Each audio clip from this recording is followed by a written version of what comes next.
On today's episode, we're going to talk about the post HBCU football. We're going to talk about a quarterback that's built in Boise that seems to be going and extending in a next year, in the sophomore year. We're going to talk about the ACC Reloaded. We're also going to get into many more hot topics, including Navy's GOAT quarterback and also Dante Moore in a deep dive that I cannot wait for. You was looking for your latest plug and know anything and everything that you needed to know in the world of college football? Well, make no mistake, my friend, you just found it. This is the world of CFB.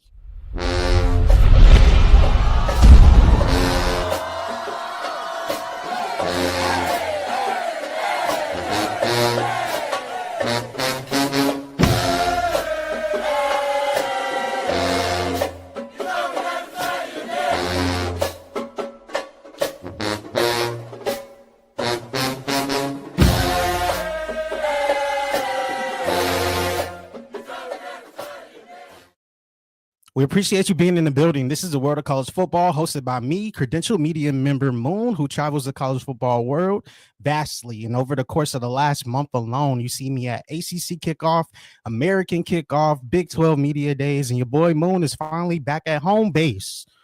So let's get to it. Today's episode is brought to you by the letter W, because we are now in a season of college football, baby. And if you are casual, come on down and join the party. We've been partying since all the way back in February. This is the world of college football. Today, I am feeling super excited and charged up. It's been a day, right? Monday, it's always you got to shake the jitters off, but we coming full steam ahead today. We got to talk about some HBCU football, though. So let's get it kicked off. I'm not going to hold you. I ain't gonna hold you. It's gonna be a long show. We're gonna talk about the FCS teams. We got you. We're gonna talk about ACC. We also gonna talk about Big Ten, HBCU football, and much more, including the Mountain West. Hopefully, my guy Brian joins the show today. We can see him because I'm talking about Boise and that team out there in Idaho. Let's get it popped off and jumping.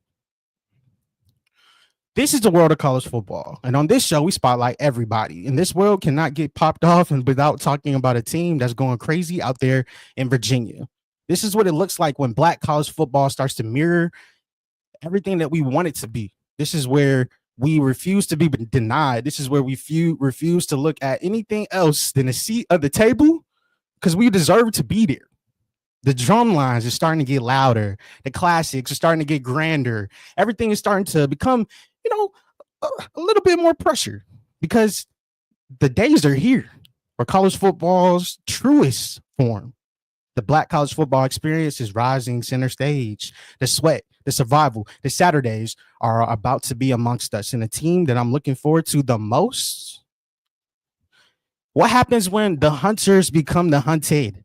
Because there's pressure. And then there's being ranked number one in America after shaking the very bones of the D2 postseason.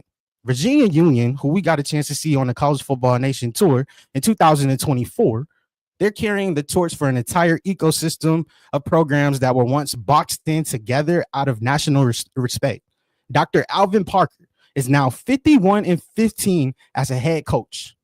Let that sink in, bro. But the numbers don't fully explain everything of what he's doing and sustaining the cultures in all of HBCU football. He's been creme de la creme, bro. We got to talk about the return of Rosales, quarterback RJ Rosales. When you look at him, you can see a signal caller, but I see an extension of Coach Parker on the field.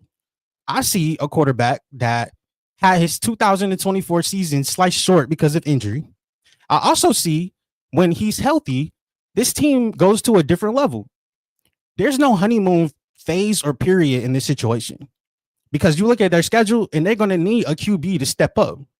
Every defensive coordinator has their jersey number of the starting quarterback, in my opinion, RJ Rosales, and they have that name written down in ink.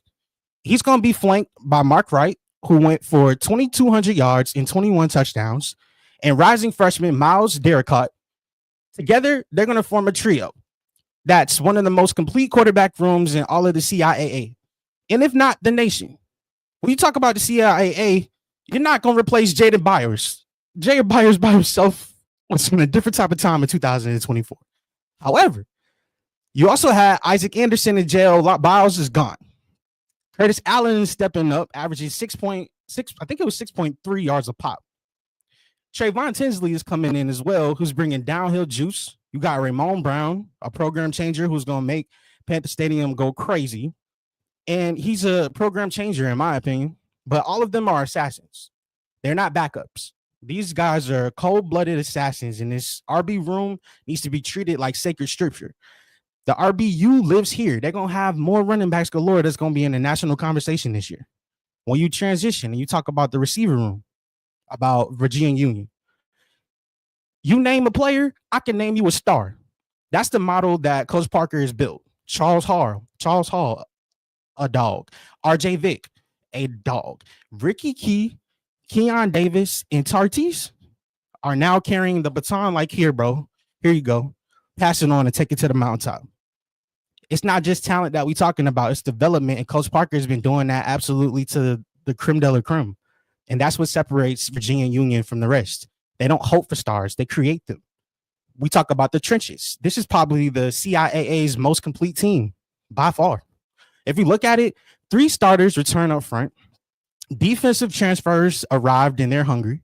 You got the Panthers, who have a superpower that most D2 schools hope and wish that they could have, which is dominant special teams. All 3 phases matter in college football. But when you have a kid by the name of Brady Myers, a 2-time CIAA Special Teams Player of the Year, who is also flanked by Zaire Tart, last year's winner, you start looking at this team a little bit differently out there in Virginia Union. So I say that to say, you ain't going to be talking out the side of your neck, talking crazy, saying Virginia Union ain't about to be dominant in 2025. Better bet your bottom dollar they are. Hey, that guy, he's leading the charge, and their schedule is absolutely loaded. Coming up next in the show, the Phoenix on Ben Bow Road. The story of North Carolina A&T's fall from celebration dominance to 2 wins in the CIAA purgatory has been told, but probably not by your boy Moon. And a lot of people don't want to talk about this story with glee and anticipation for 2025. But I will say that this chapter is being written in gold and blue ink, and it's holding the pen is Sean Gibbs, the once RB coach he was behind Tariq Cohen's emergence. You remember that Tariq Cohen that went crazy? Well, Sean Gibbs had a lot to do with that, and he's returning home, and it feels like nostalgia, like everything is coming back full circle. He's coming to resurrect this code that we have and rewire a program that lost its way chasing conference championships, and we got to get back to that crown type of identity. The preseason poll just dropped, and it will probably tell you that North Carolina A&T is going to finish last in the conference. But what it does not say is that every assistant hired by Sean Gibbs believe that this job is about legacy and is not just about employment for you. That's what doesn't show up in the stat sheet. Now, they have a triad of players that are going to be the leaders for this team. Make no mistake. But this coaching staff being revamped is something that you cannot just push to the wayside. That matters. And it will be a reason why North Carolina A&T is not going to be disrespected this year in 2025.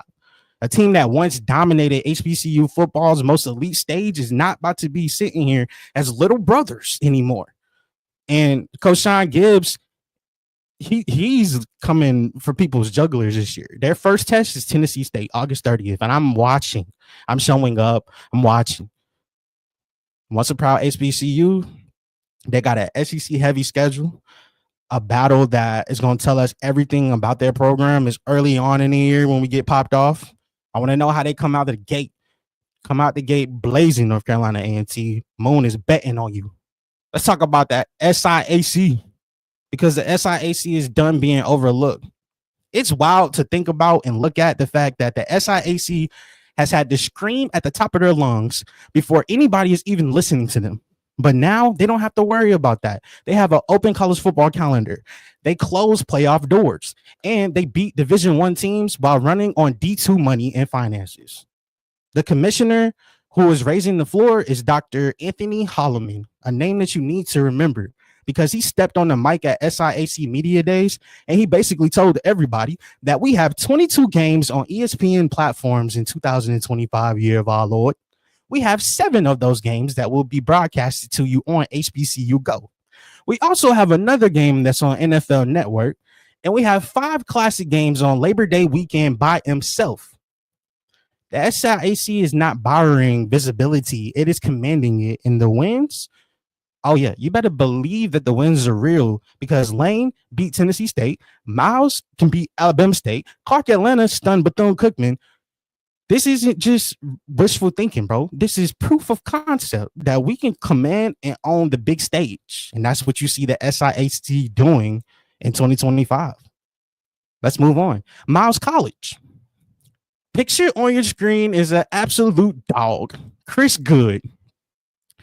He didn't start at Alabama, but make no mistake, he still made the NFL. And now he's inheriting a Miles College team who is fresh off of a perfect SIAC regular season and a playoff win. But here's the kicker. Most of the roster left with former head coach Sam Shade, who is now at Alabama A&M, who I feel like is a good hire for them. So what does Coach Chris Good do? He smiles, he waves, and says, we built for this. We built like that. And he uses his relationships to find portal players to come in and say, I know that guy. He could come in and play for me right now. He builds from nothing and then turn it and makes it look like everything, because that's what champions really do. The SIAC still runs through Fairfield, Alabama, last time I checked. And I feel like Good, he's making everything louder, and he got a chance to change the locks too and say, you can't get into this party unless I called you up and told you that you could. Up next, Tennessee State. Tennessee State scheduled Georgia, Tennessee, Vanderbilt, and Middle Tennessee State. Those are Tennessee State's upcoming opponents over the next 4 seasons.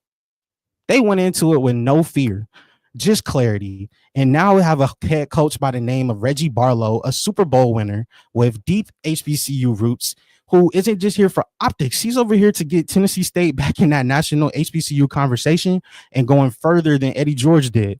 So if you take the preseason rankings and put them out of the question for a second, this team in 2025 is going to have the ultimate measure stick to go to greater levels. You can't fake toughness in Athens. You can't hide flaws in Lehman Stadium. And that's the point.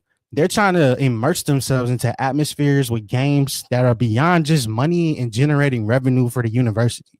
They're trying to get on the national stage. They're trying to be in the FCS playoffs. And ultimately, I feel like that is not going to put the bigger prizes out of reach for Tennessee State. And then we have the MEAC, a 6-team war with no map. South Carolina State and North Carolina Central are going to headline this poll that we have for the MEAC in 2025. But you cannot make a mistake of leaving out Morgan State, who has sophomore star Jason Collins Jr., and also the return of elite linebacker Eric Hunter, who's going to be coming in. Or looking at Norfolk State, who is surging quietly with Michael Vick as their new head coach, him assembling a juggernaut of a coaching staff around him, them plucking players from the transfer portal, grooming and developing the guys that they already have. I mean, you look across the MEAC and it's crazy. And then there's that guy pictured on your screen who just 2 seasons ago was hoisting the MEAC championship because we thought Howard was for real. I still feel like they are. They're going to show us on Labor Day weekend. But I feel like this is not a 2-team conference. This is a dogfight. And it all starts August the 23rd when North Carolina Central has to strap up with Southern Jaguars on ABC in the Cricket MEAC Swag Challenge. The stakes are going to be for bragging rights. It's going to be for recruiting ground. It's going to be for narrative ownership. This is a huge game, but it's only one of many jam-packed ones in the MEAC schedule over the course of 2025. You have to watch this conference. It's so many storylines in the MEAC. Now let's switch our attention to a team, or teams, I should say, that are going to be playing in the Essence Kickoff Classic. The Ivy League grass meets HBCU fire in the 2025 season is going to see the first ever HBCU football game in Boston, Massachusetts. It's going to be played at Harvard Stadium, the oldest in college football. This is history. The matchup that we're going to see is Johnson C. Smith versus Morehouse College. Now, This game is a message that HBCUs can light up any zip code that they're in. That culture is going to travel with us. We're going to get our backpack and we're going to travel. History ultimately conquers every single time. In essence, the true essence that we have in our veins, the city of Boston, how many champions that they have, the campus rise that we're going to see that weekend, the people that's going to come out and support from career fairs to band battles, tailgates, the storytelling is all there for you. This is going to be a movie that started off and it's getting popped off in Boston, Massachusetts, Morehouse versus Johnson C. Smith. Just one of many classic games for the HBCU football world. Up next, John Grant, the executive director of ESPN Events, said it this way. We open all of college football. The MEAC SWAC Challenge is a headliner. It's not a throw-in. It's the ultimate finale. And now Red Lobster is signing a multi-year deal to sponsor the Band of the Year tournament, which is massive. I can't understate it enough. Massive. HBCU football's other soundtrack, the heart of it, I should say, is the marching band excellence. But now that excellence is getting funded and televised and now ranked. ESPN is showing love to HBCU football, bro. And I love to see it because I feel like they're helping lift the platform, help elevating and raising. Look how much money that the Cricket Celebration Bowl made last year alone, or how many eyes that were generated on the game. The people are coming. And that's why I say on this post of HBCU, I'm your boy Moon. And this isn't a movement anymore. It's a reign of terror. And Virginia Union isn't a one-off story. They're coming to actually compete and win it all in 2025. North Carolina A&T should not be forgotten. The SIAC is not just strappy. They are some dogs. The MEAC, they are competitive from top to bottom. Tennessee State, they got Reggie Barlow and said, let's schedule Tennessee and Georgia. Twisted, I tell you. Twisted. This fall, the Black college football experience, known as HBCU football, is going to reclaim the conversation with marching bands. It's going to reclaim the conversation, bro, with Monday night classics, with playoff runs, with Sunday games in Miami featuring Howard. You have players that are going to get some much needed G5, P5, P4 love just by how they play in 2025. We're here to set the world on fire. And we're not waiting for the world to see us. We're going to build our own stages. We're going to do it our way. And we're going to set our own fire. I'm your boy Moon. This is the world of CFB.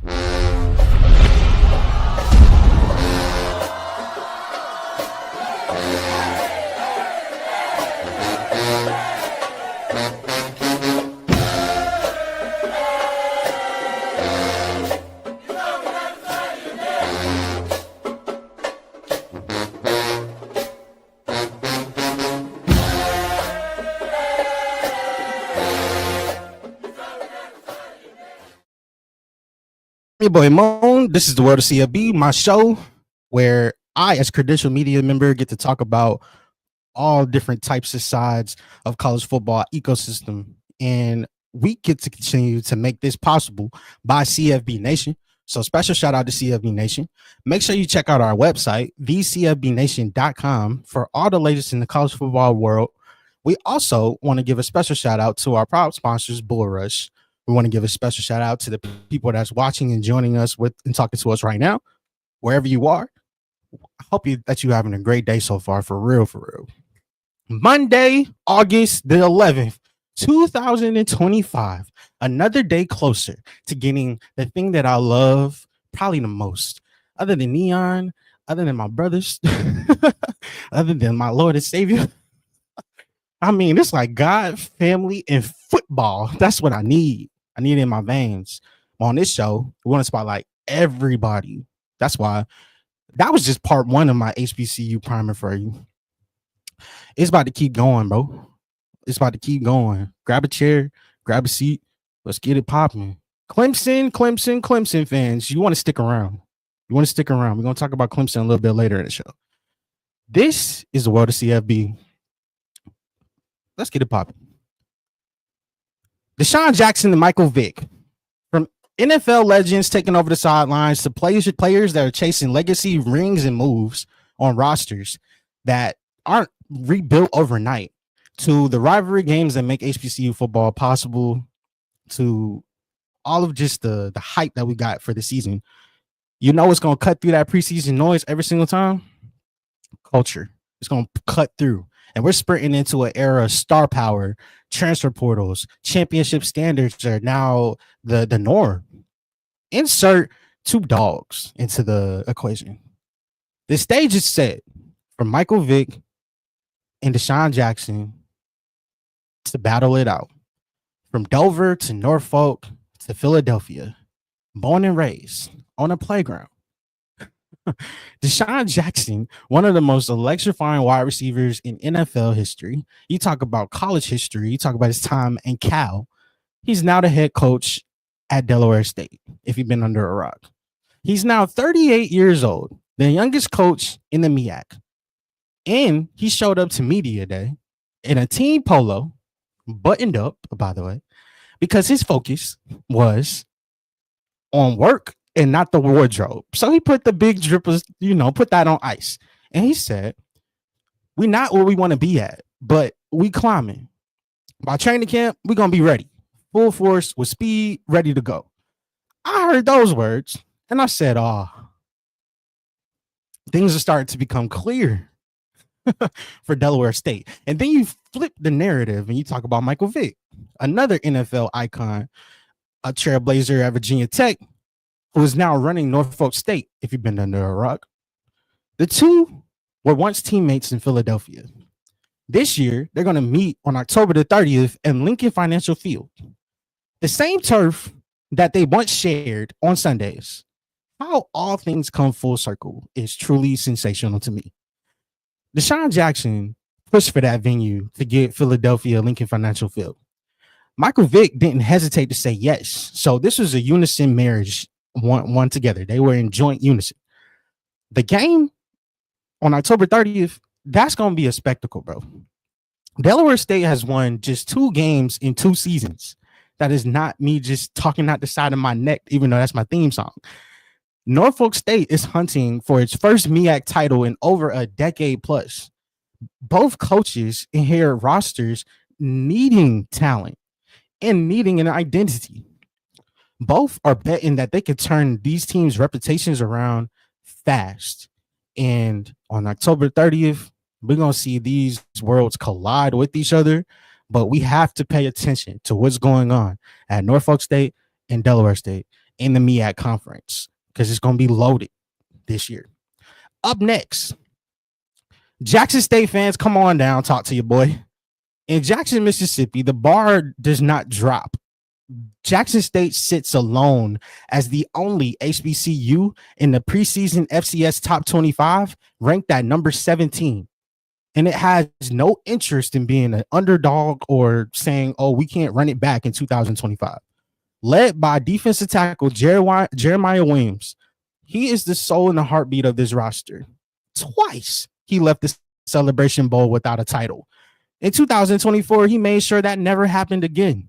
He smothered South Carolina State with a fury in that championship game that I saw up close and personal. He got defensive MVP honors under his belt, and he fulfilled a personal goal that he had. He said it's hard to repeat, but we plan on dominating in 2025. And on offense, another guy, Jacobian Morgan, the SWAC preseason offensive player of the year and Walter Payton Award watch list member. Walter Payton Award watch list member.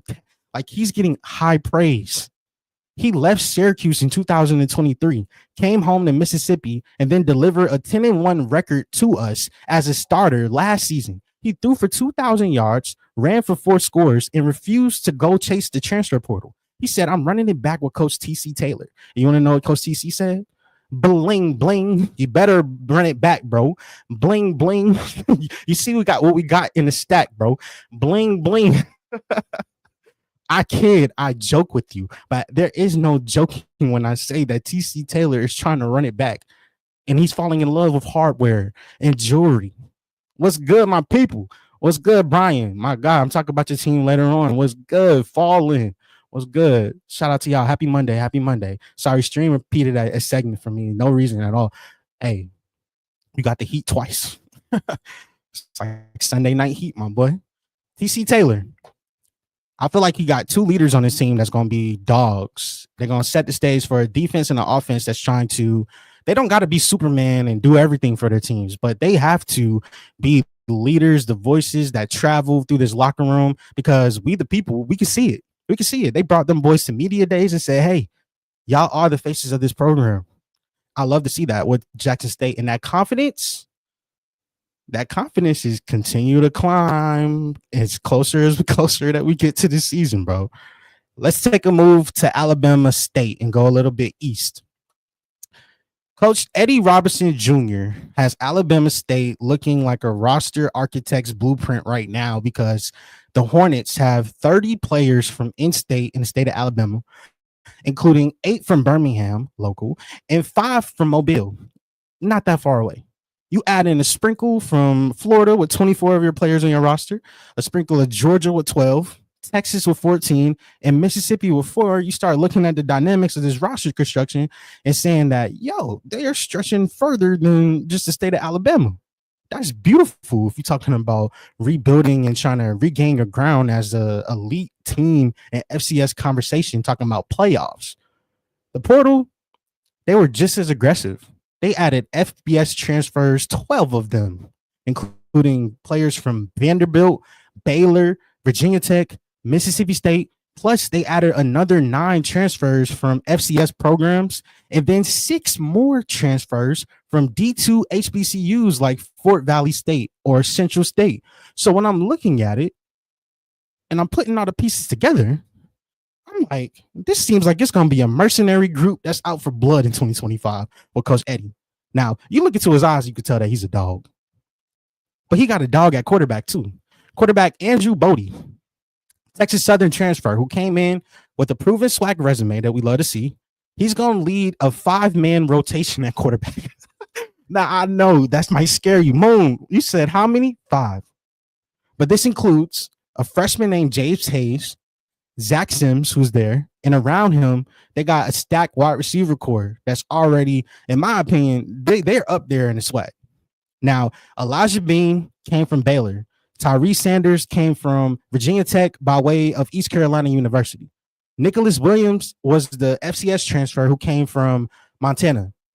The offensive line, when you look at this team, are massive. They've answered the challenge, and they took that next step as far as getting being able to bully their way through the SWAT, just in the trenches. Every one of their offensive linemen, 8 players are over 310 pounds. That's like SEC type line. They got an anchor of all this, monsters. Zach Perkins, he played at South Florida, Hampton, Maryland. I've been hearing great things about Zach. But when you have 8 players over 310 pounds, what are they feeding these kids out there? Let's move it on. We're going to stay in Alabama. Let's talk about the ops. Or if you're a Sam Shade Alabama Bulldogs fan, the Miles College invasion is now in Huntsville, Alabama. Sam Shade, he left Miles College after the 2024 SIAC title game and said, look, I'm about to bring an army to Huntsville. And I looked at him saying, yo, that might be a little bit more than you could chew, my guy. I don't think you understand the expectations that Alabama A&M fans have. But he said, nah, I'm going to bring 11 former players with me. I'm going to bring 34 transfers that give Alabama A&M one of the most experienced rosters in all of the SWAC. The Bulldogs' core of their team remains intact, bro. It remains intact. They have players 56 from in-state. Alabama State only had like 30-plus players from Alabama. Alabama A&M said, we're locking down the state of Alabama. 56 players are in state. They recruited a little sprinkle of Florida, Georgia, Texas. 13 players over 300 pounds, and some are over 350 pounds. They bulking up, man. Sam Shade, his quarterback plans had to shift and alter. I mean, you got to make different changes when you're in the world of college football.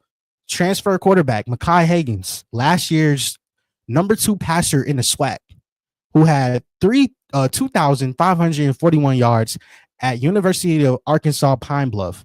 He got removed from the roster allegedly because of academics. Mind blown. So that's a gut blow. Now, if this report holds true, then that means that they're going to be looking over at their shoulder at Cornelius Brown like, hey, bro, we need you to step up and be the front runner. But he has competition with JD Davis the second coming in from Western Michigan, and then Cornelius Brown, who came from Georgia State and UT Martin. But what I want to focus on the most, this pipeline from Miles College talent that he brought in, players like Jalen Peterson and tight end Trevante Abner, they already know Sam Shade's style, his philosophy, his tempo, his urgency, what his expectations are. That's going to provide Alabama A&M with some continuity. When you look at the fact that they have 56 players from the state of Alabama on their roster, I'm looking at this and saying they want to own the state of Alabama. 100%. We see different philosophies on how to get the job done. Sam Shade and how he's building it is an interesting one to pay attention to, bro. Now let's talk about an absolute dog, the Southern Spark, Southern University out there in Louisiana. As if they didn't need more, as if they didn't need more motivation for 2025. They got some more ammunition. Yeah. They got Trey Hawley, who ended up coming from LSU, Baton Rouge. Now, he has a situation that has to get figured out and everything. However, this kid was a rushing king in the state of Louisiana. I kid you not. 10,532 yards, 160 total touchdowns at Union Parish. He was a absolute problem. He briefly had a stint at LSU. He had a second chance in Baton Rouge. Then he had some legal troubles come to cut his SEC career short. Now, that is tough. That's tough. And then Coach Terrence Graves comes in and says, you know what, bro?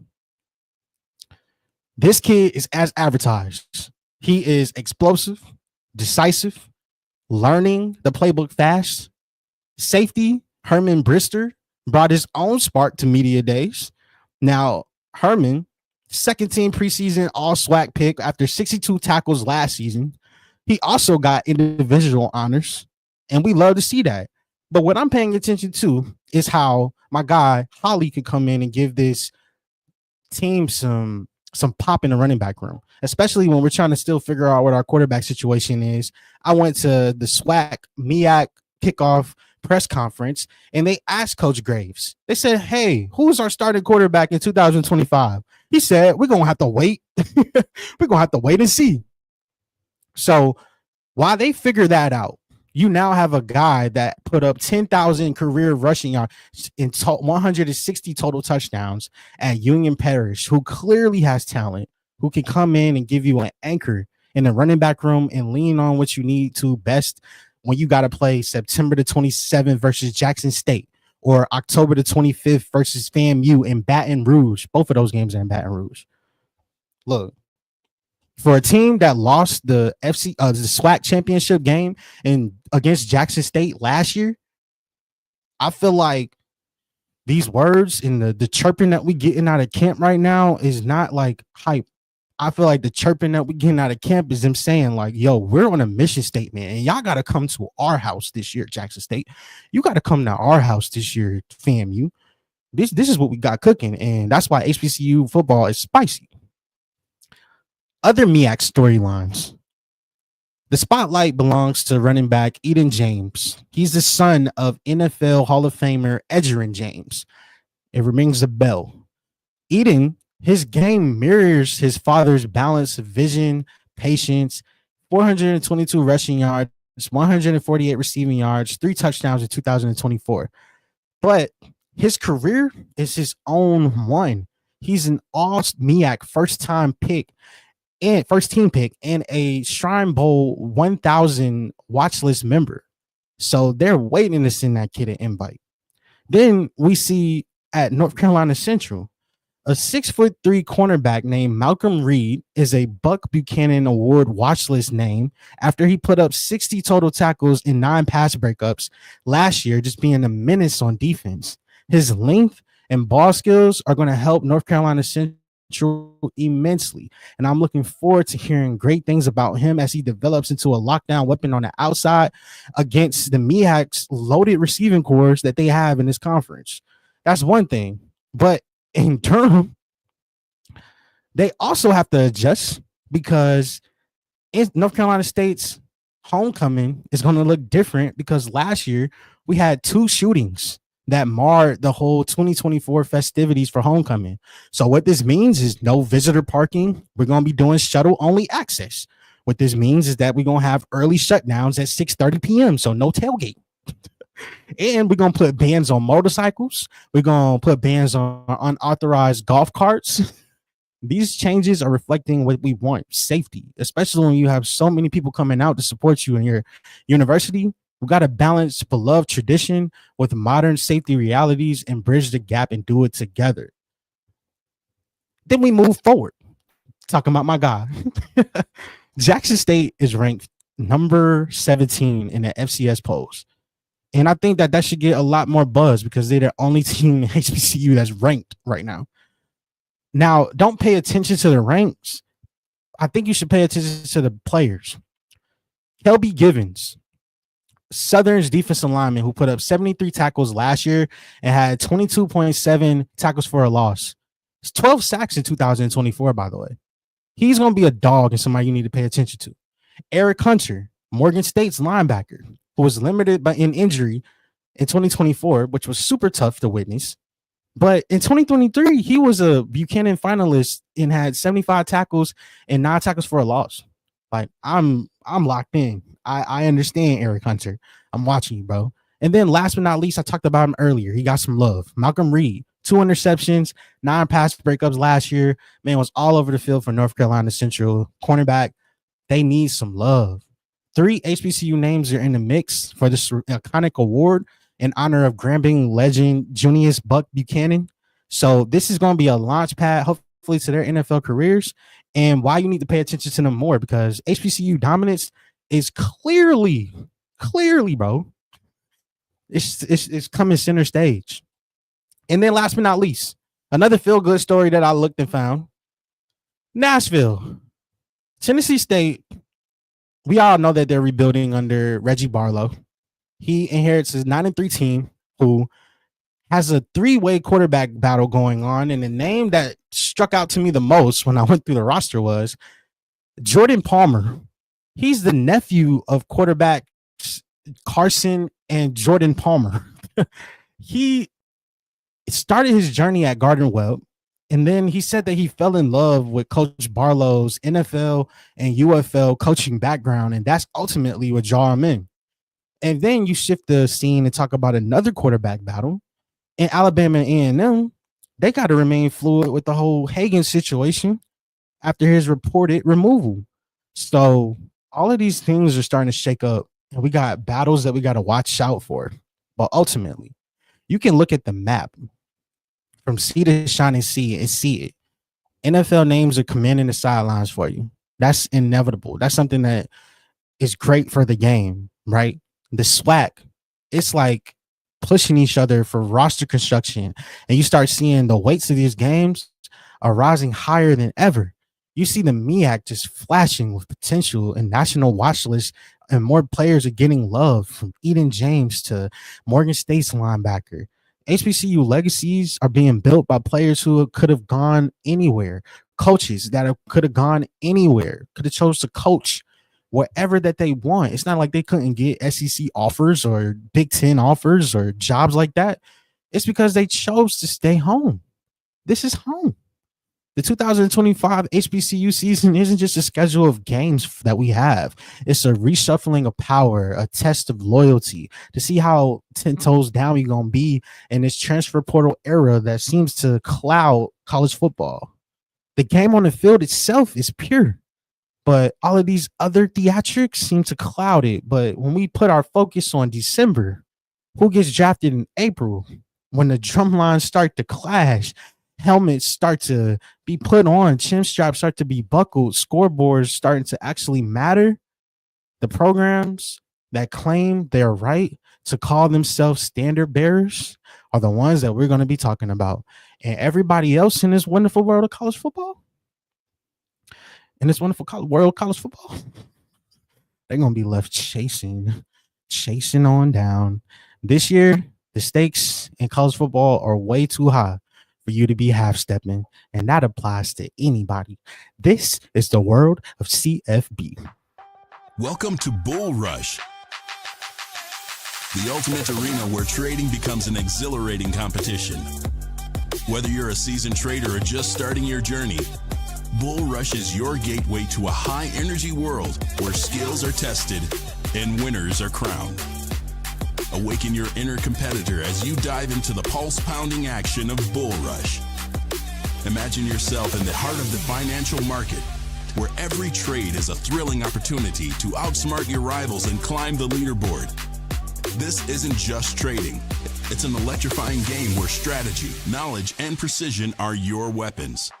Join the competition, ignite your trading skills, and claim your victory. Bull Rush is more than a platform. It's your stage to trade, compete, and win like never before. Get ready to unleash your potential. Get ready for Bull Rush. Visit bullrush.com today. Are you in?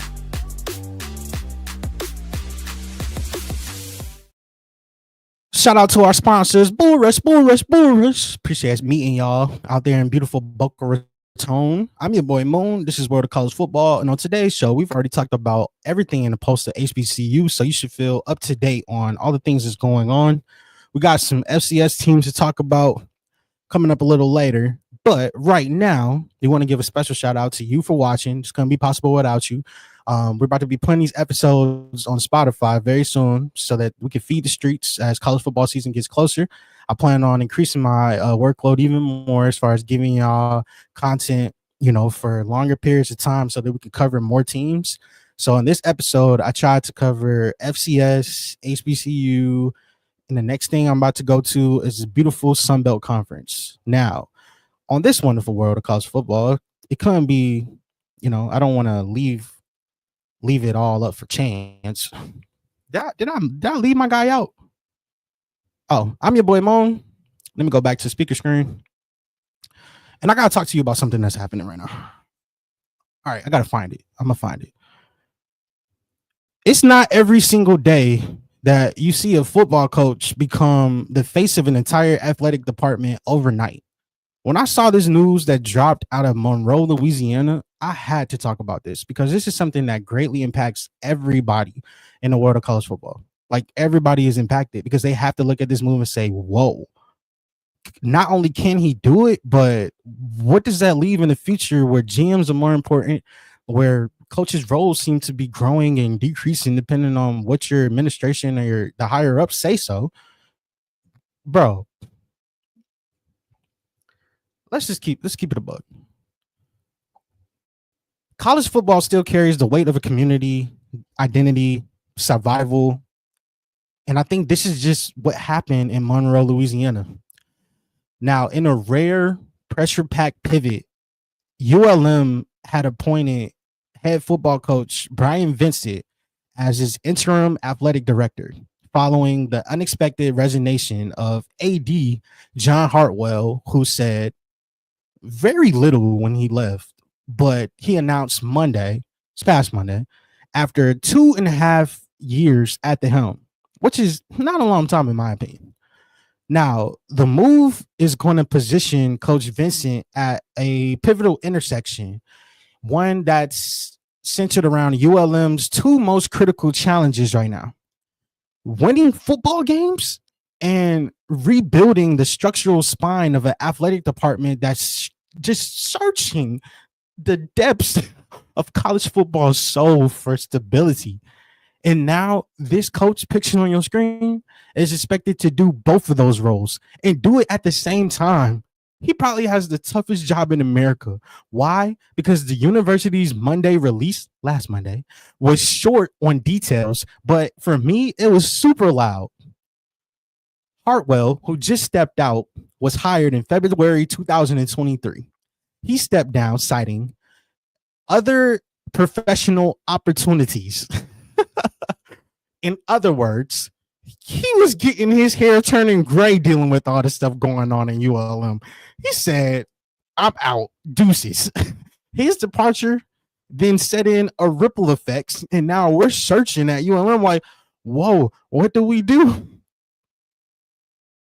This this is after a few difficult seasons across the board for ULM in their program.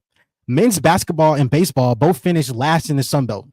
Football improved under Coach Vincent in year one, but still found a way to be below 500. Donor momentum and fan engagement have been uneven since 2022. Now, the school acted quickly. They said, hey, Coach Vincent, wake up. Wake up. Hey, you want a pay raise? I know you're not going to turn out more money. Your family's comfortable here. I mean, you did make us go from just bottom of the barrel to now we have a little bit of potential to be called mid. The second season and the changes of the Warhawks, all jokes aside, has been positive and been progressive for us. But as the interim AD, while on a national search is, I guess, waiting to be conducted, it's a tricky situation to have to deal with. ULM's president, Dr. Carrie L. Castile, said the decision wasn't about optics. It was about trust. She was quoted as saying that not only is Coach Bryant, a leader, but he builds teams and communities. This is something that we drastically need for ULM. He has the support of the associate ADs, and he will be closely working with them to ensure he can serve both roles and win games. Now let's actually tell you why I found this so interesting. I'm sweating. I don't care. I want college football come back. I'll pour every ounce of sweat, tears, blood that's necessary and needed to get the job done. And that's the same way that this guy is built. Coach Vincent, he might not have a long tenure like Tom Izzo did or a resume of an SEC lifer, but what he does have is buy-in. In just over a year, the former UAB interim head coach has re-energized ULM's football identity, increased some of these facilities and the infrastructure. He is installing a fast-paced, physical brand that has brought some of the loudest Saturdays in Monroe, Louisiana since the 2012 Sun Belt title run. That is a fact. Stability. The roster has been through the transfer portal, getting their players absolutely poached, sniped, and just lost out to all the other teams in Louisiana alone and around the nation. They have to worry about teams coming in and say, oh, that running back put up 500 yards. Oh, that wide receiver went for 90 plus catches. Oh, yeah, let's take them away from ULM. They don't deserve to have them. But still, Coach Vincent, in just under a year, is building credibility internally with coaches, with other athletes, with community leaders. And this is a trait that has followed him throughout his entire time. And I feel like that's something that's going to be pivotal in this AD decision. So while a dual role might be rare to see in college football, Michigan State's Tom Izzo briefly served as an interim co-AD earlier this year before Michigan State hired Jay Batt full-time. But here's the difference. Tom Izzo is a 30-year icon. Vincent is 14 games in, and he's trying to get the job done and change the identity of ULM. I have great hopes for ULM in their program. They are a part of the CFB Nation network. So I take pride in covering ULM football. However, they're trying to restore that pride and identity, and this guy is not going to be just focused on football anymore. He's going to have bigger things on his road ahead. He's going to have to figure out how to balance budget and operations across all sports. He's going to have to learn how to hire and deal with different personnel decisions. He's going to have to deal with donor strategy, how we align and ULM football aligns with the NIL and where we are right now. He's going to have to talk about media rights and fight for and advocate for media rights and Sunbelt governance as we shift. Got some changes on the horizon. And he still has to do all of this while carrying the most important season of his coaching career at ULM. ULM is a program with vision, but vision doesn't mean much if you don't have the infrastructure behind you. And this is why this next stretch for this program is so vital. This is more than just wins. They need trust. They need alignment. And in this unique moment in the world of college football, we get just that unique alignment. And they're betting on Brian Vincent to deliver both for ULM. This is the world of CFB.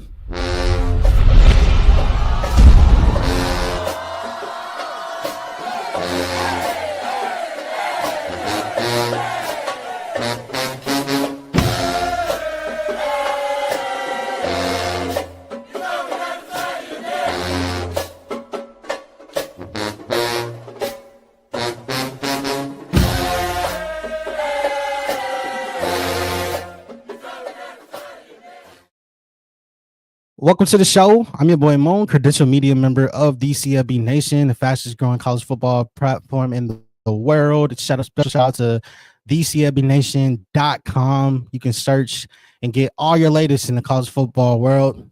We are super excited about the season. Raise your hand if you're excited for the college football season. I see you over there. Hey, my dog. What's up, bro? Listen, it's getting closer and closer. We got a lot to talk about, but we've been keeping you up to date as best as we can throughout this entire quote unquote off season, making sure that you're connected to the game that we love the most. Got to make sure you're connected. So go back, watch the content, catch up. I probably talked about your team sprinkled in there somewhere. I probably talked about them. Chances are high. But we got so much in store. Let's keep the show going and keep the show on the road. Appreciate everybody tuning in. Make no mistake. Your boy Moon is grateful, forever indebted to you for your love. Let's talk about an absolute GOAT. Navy. There's quiet greatness that's happening with the midshipmen of Navy in Annapolis, Maryland. There's a reason that you do not overlook a senior quarterback in Annapolis. Not because of his stats and not because of the system, but because of what it takes to actually get here. What it means to actually lead Navy football on and off the field, to actually carry the weight of tradition, the standard of excellence, and also the expectation, and do it all without flinching. And to make defenders pay every single time that they assume that you're just another name in a triple option system. Oh, well, guess what? Blake Horvath is not just another name. The entire country, by the time we get to the end of 2025, is going to know exactly who he is. This is the world of CFB, and this August the 7th was history made. Why, Moon? Because 2025 Davey O'Brien Award watch list came out, and it sparked some attention for me. I said to myself, bro, there was 36 quarterbacks in the nation that were honored for the Davey O'Brien Award watch list. And one of just 6 returning semifinalists for 2024 is pictured on your screen. The O'Brien Award, for those that don't know, is the college football's oldest and most prestigious quarterback award honor. Like, it's creme de la creme, top of the line. But this is what makes this moment different. Navy has rarely ever been in the conversation for a Davey O'Brien Award finalist, yet alone watch list type of player. And Blake Horvath said, you know what, Moon, I'm about to force my way into this conversation. And he's not just doing it on hype, even though if you let me say it, I'll yodel at the top of my lungs at the top of Mount Annapolis and say it. Blake Horvath is top 7 quarterback in the nation. I had him ranked top 7 in my list in the spring. But the reason why I feel that way is because he's going to do it with yards. He's going to do it with touchdowns, and he's going to do it with historic efficiency. A 95-yard lightning bolt touchdown run against Oklahoma in the Armed Forces Bowl, a run that stood as the 3rd longest in all of FBS last season in 2024. A run that I asked him about when I talked to him during my time at American Kickoff, where I interviewed Blake Horvath. That interview should be coming and dropping and releasing soon. He runs, he throws, he absolutely belongs in this conversation. In 2024 alone, my friend, he posted one of the greatest seasons Greatest dual threat seasons in Navy football history. He had 1,246 rushing yards. He added 17 touchdowns with that. He had 1,353 passing yards with 13 touchdowns with that. 4 interceptions on 139 passing attempts, 8.3 yards of total offense per play, a 164.4 passing efficiency rating. What does that mean, Moon? Fourth all time in Navy history. A quarterback rating of 83.4, sixth in the entire country. You heard that right. He was sixth in all of college football in quarterback rating, behind names that have Nike quarterback deals. Primetime networks are backing him, and they getting all the love. But he did that by wearing a Navy midshipman jersey. Shout out to my dog. Shout out to my dog. Look, the numbers are just telling the story, but legacy is already confirming it. So let me put it in context since you didn't believe me the first time. Blake Horvath just became the third Navy quarterback in history to record 1,200 rushing yards and 1,200 passing yards in a single season. The third Navy quarterback in history. Keenan Reynolds, does that name ring a bell to the OG college football fans? Remember his season in 2015, Keenan Reynolds? Yeah, he was one of the greatest triple option quarterbacks ever, and Blake Horvath's name is in that conversation. Chris McCoy, for the OG college football fans, generational talent in that era. Didn't even know how Navy football should be marketed at that time, but he broke records in 1997. Third Navy quarterback in history with 1,200 on the air and in the ground. That's the company that Blake Horvath wants to stay in that category with. And now, to add even more insult to injury to the people who's trying to argue with me back and forth this offseason, like he ain't a top 10 quarterback in the nation, could be pushing for top 5. He had 2,599 yards of total offense in 2024. That was second most all time in Navy's history last year. 7.9 yards per play over his career at Navy. That's the second best in school history. 16.7 yards per completion. That ranks fourth best ever in Navy history. His interception rate is 0.026. That is the second lowest in Navy program history. He's not just a system quarterback, bro. He's a force of nature who just might happen to be Navy's GOAT. Bah. I need my Billy Goat. Where's my Billy Goat? I gotta find it. Blake Horvath's mom gifted me a Billy Goat when I talked to him at American Conference Media Days, bro. And I should have it out. Just say, bah, this man is the GOAT. Bah. I'm joking, but I'm so serious. Like, and what sets him apart isn't just the stats, though. It's the way that he accumulates these stats, because he's not like other quarterbacks checking down from the shotgun. He's making making reads off of just a wristband.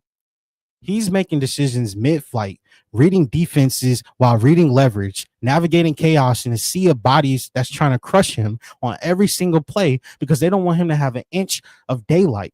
Because when he gets daylight, it's hard to catch him. He's running into the hits and not away from them.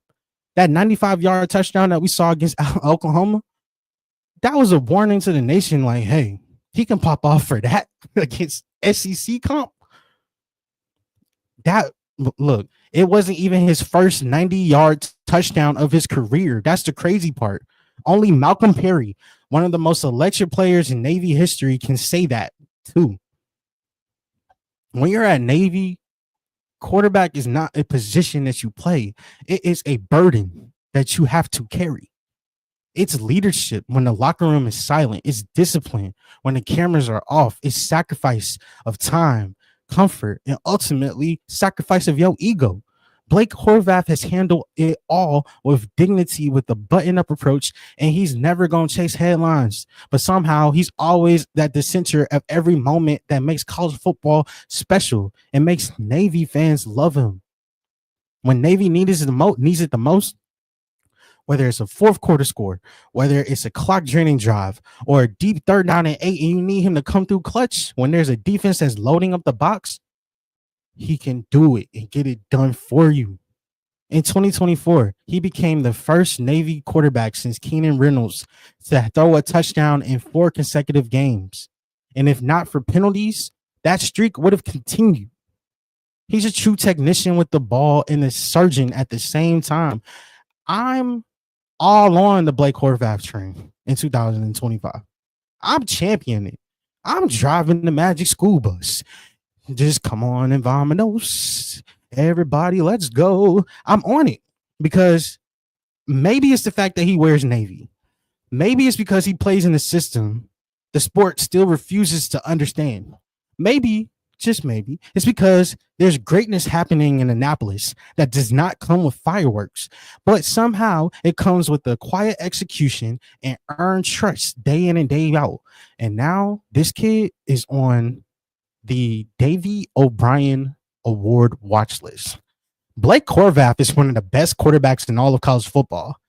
And the scary thing about it, that man is just getting started right now. This is what happens next, though. You gotta wait. Execution still matters. And sometimes the most dangerous quarterback in the country just happens to wear a uniform that stands and means for something way more. This is the world of college football. Welcome to Bull Rush, the ultimate arena where trading becomes an exhilarating competition.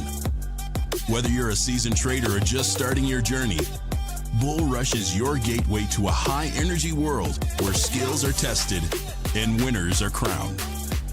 Awaken your inner competitor as you dive into the pulse-pounding action of Bull Rush.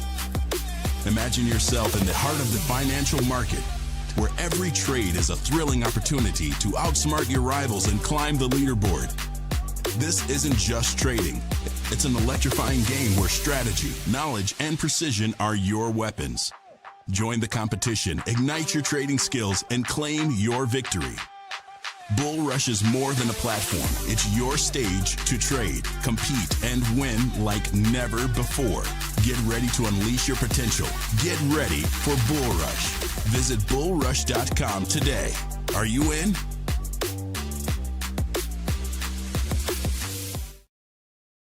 Shout out to our sponsors, Bull Rush, Bull Rush, Bull Rush. Special shout out to you, though. We appreciate you watching. Tell a friend and tell a friend. College football season is here.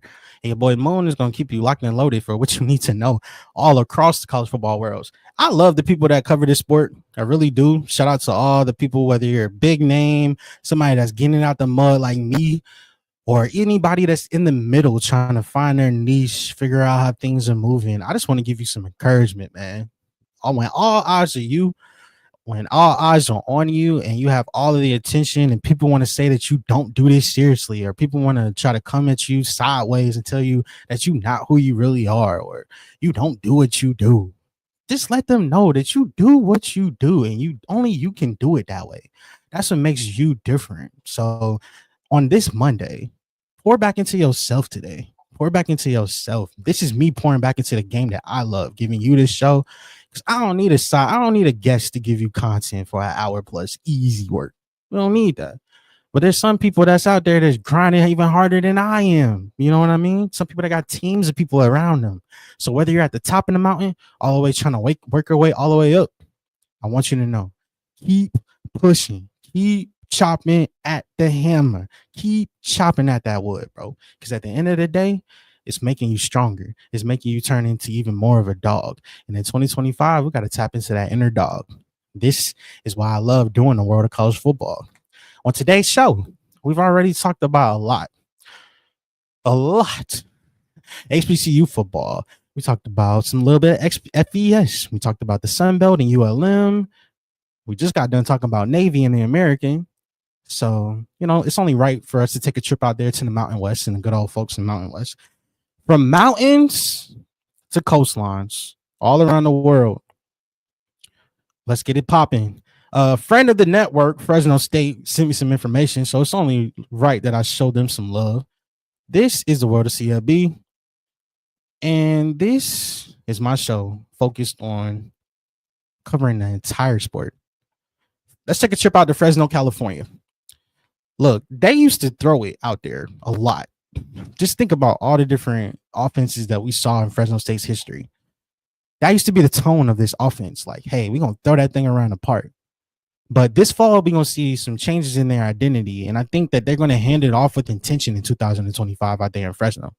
And it's all stemming from a new offensive coordinator, a battle-tested running back room, and a plan to like clearly carry the weight.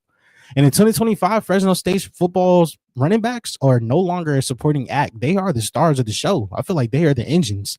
And this system is reborn. The man pictured on your screen is Josh Davis.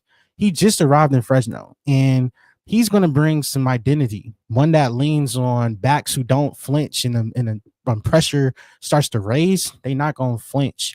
He's going to focus on offensive lines that can maul you, and offensive tempo that's built on sustain, strain, grit, and dominance. This backfield has a lot of depth and versatility. We have speed, we have power, we have guys with tremendous football IQs. This was a quote pulled from offensive coordinator Josh Davis. When I look at this, I don't see coach speak. I look at it and say that's calculated. Like he meant what he said the first time. And it starts with the player nicknamed like a cult hero, built like a fire hydrant, and respected like a team captain.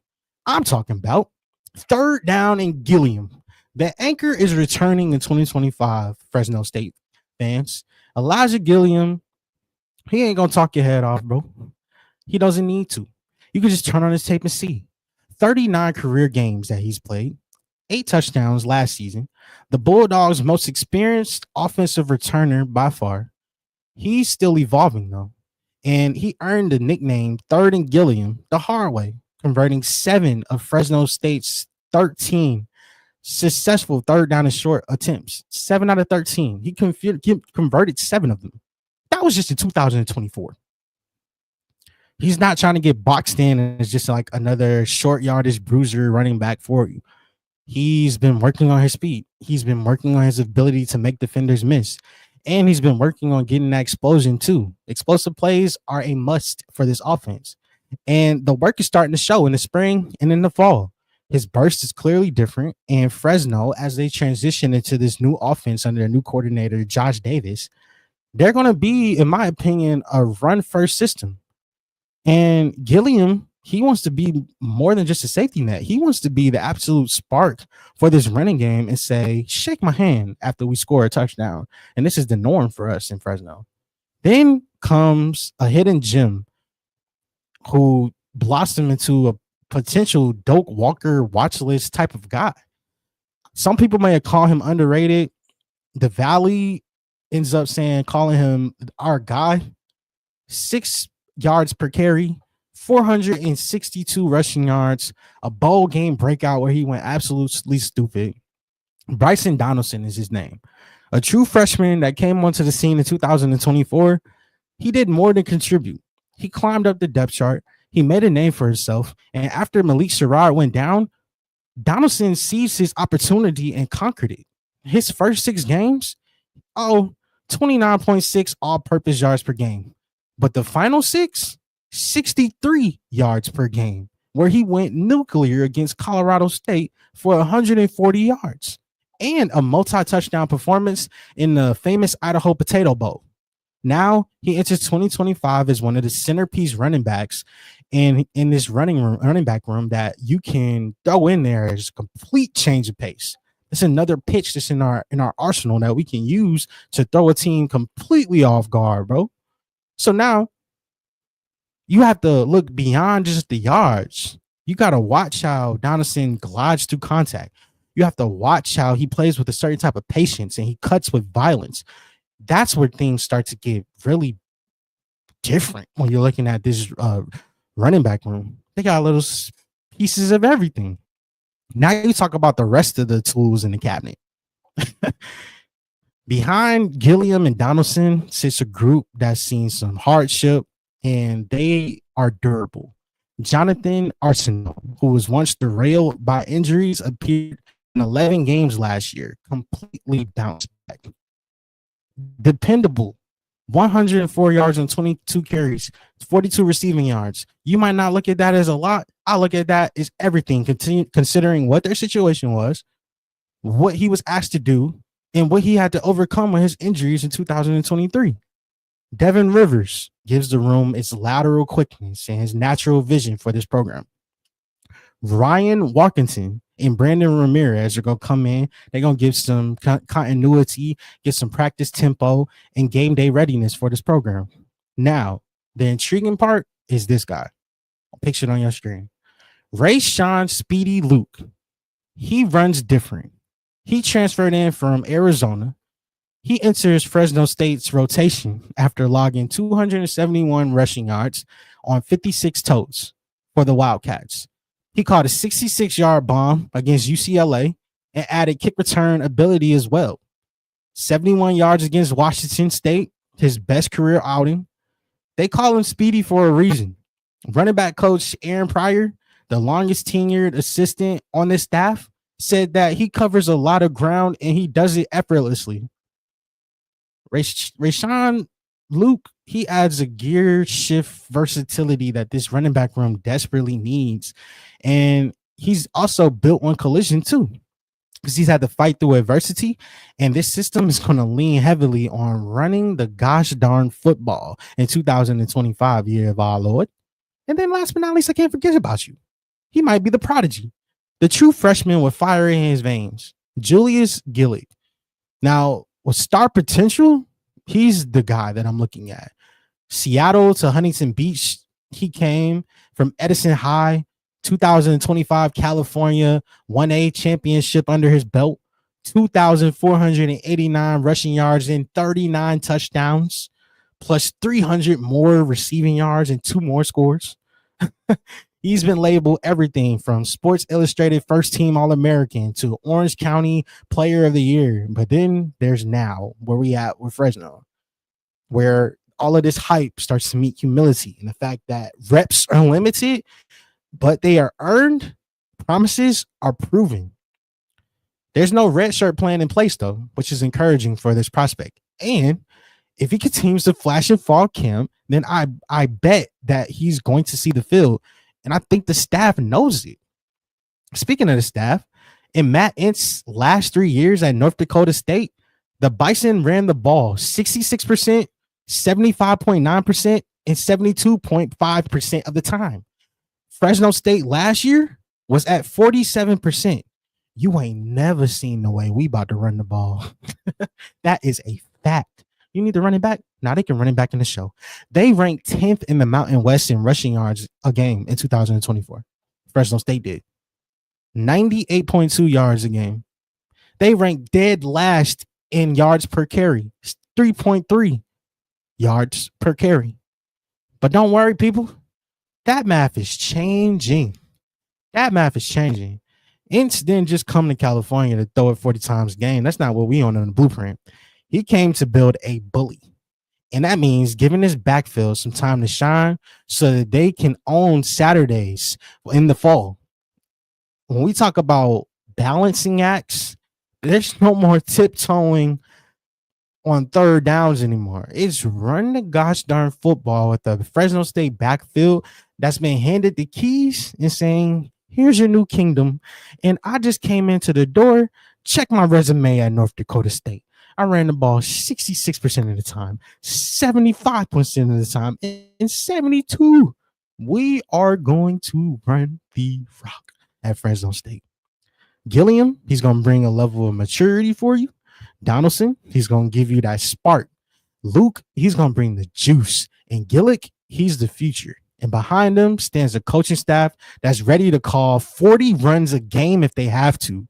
There's a new beat that's pulsing through my veins out here in Fresno this fall. And it doesn't start with a snap count. It starts with the backfield. So my word to the college football world this off season, quote unquote, there's a smoke that's rising out there in the valley. There's a smoke that's rising out there in Fresno. Let the smoke begin. This is the world of college football.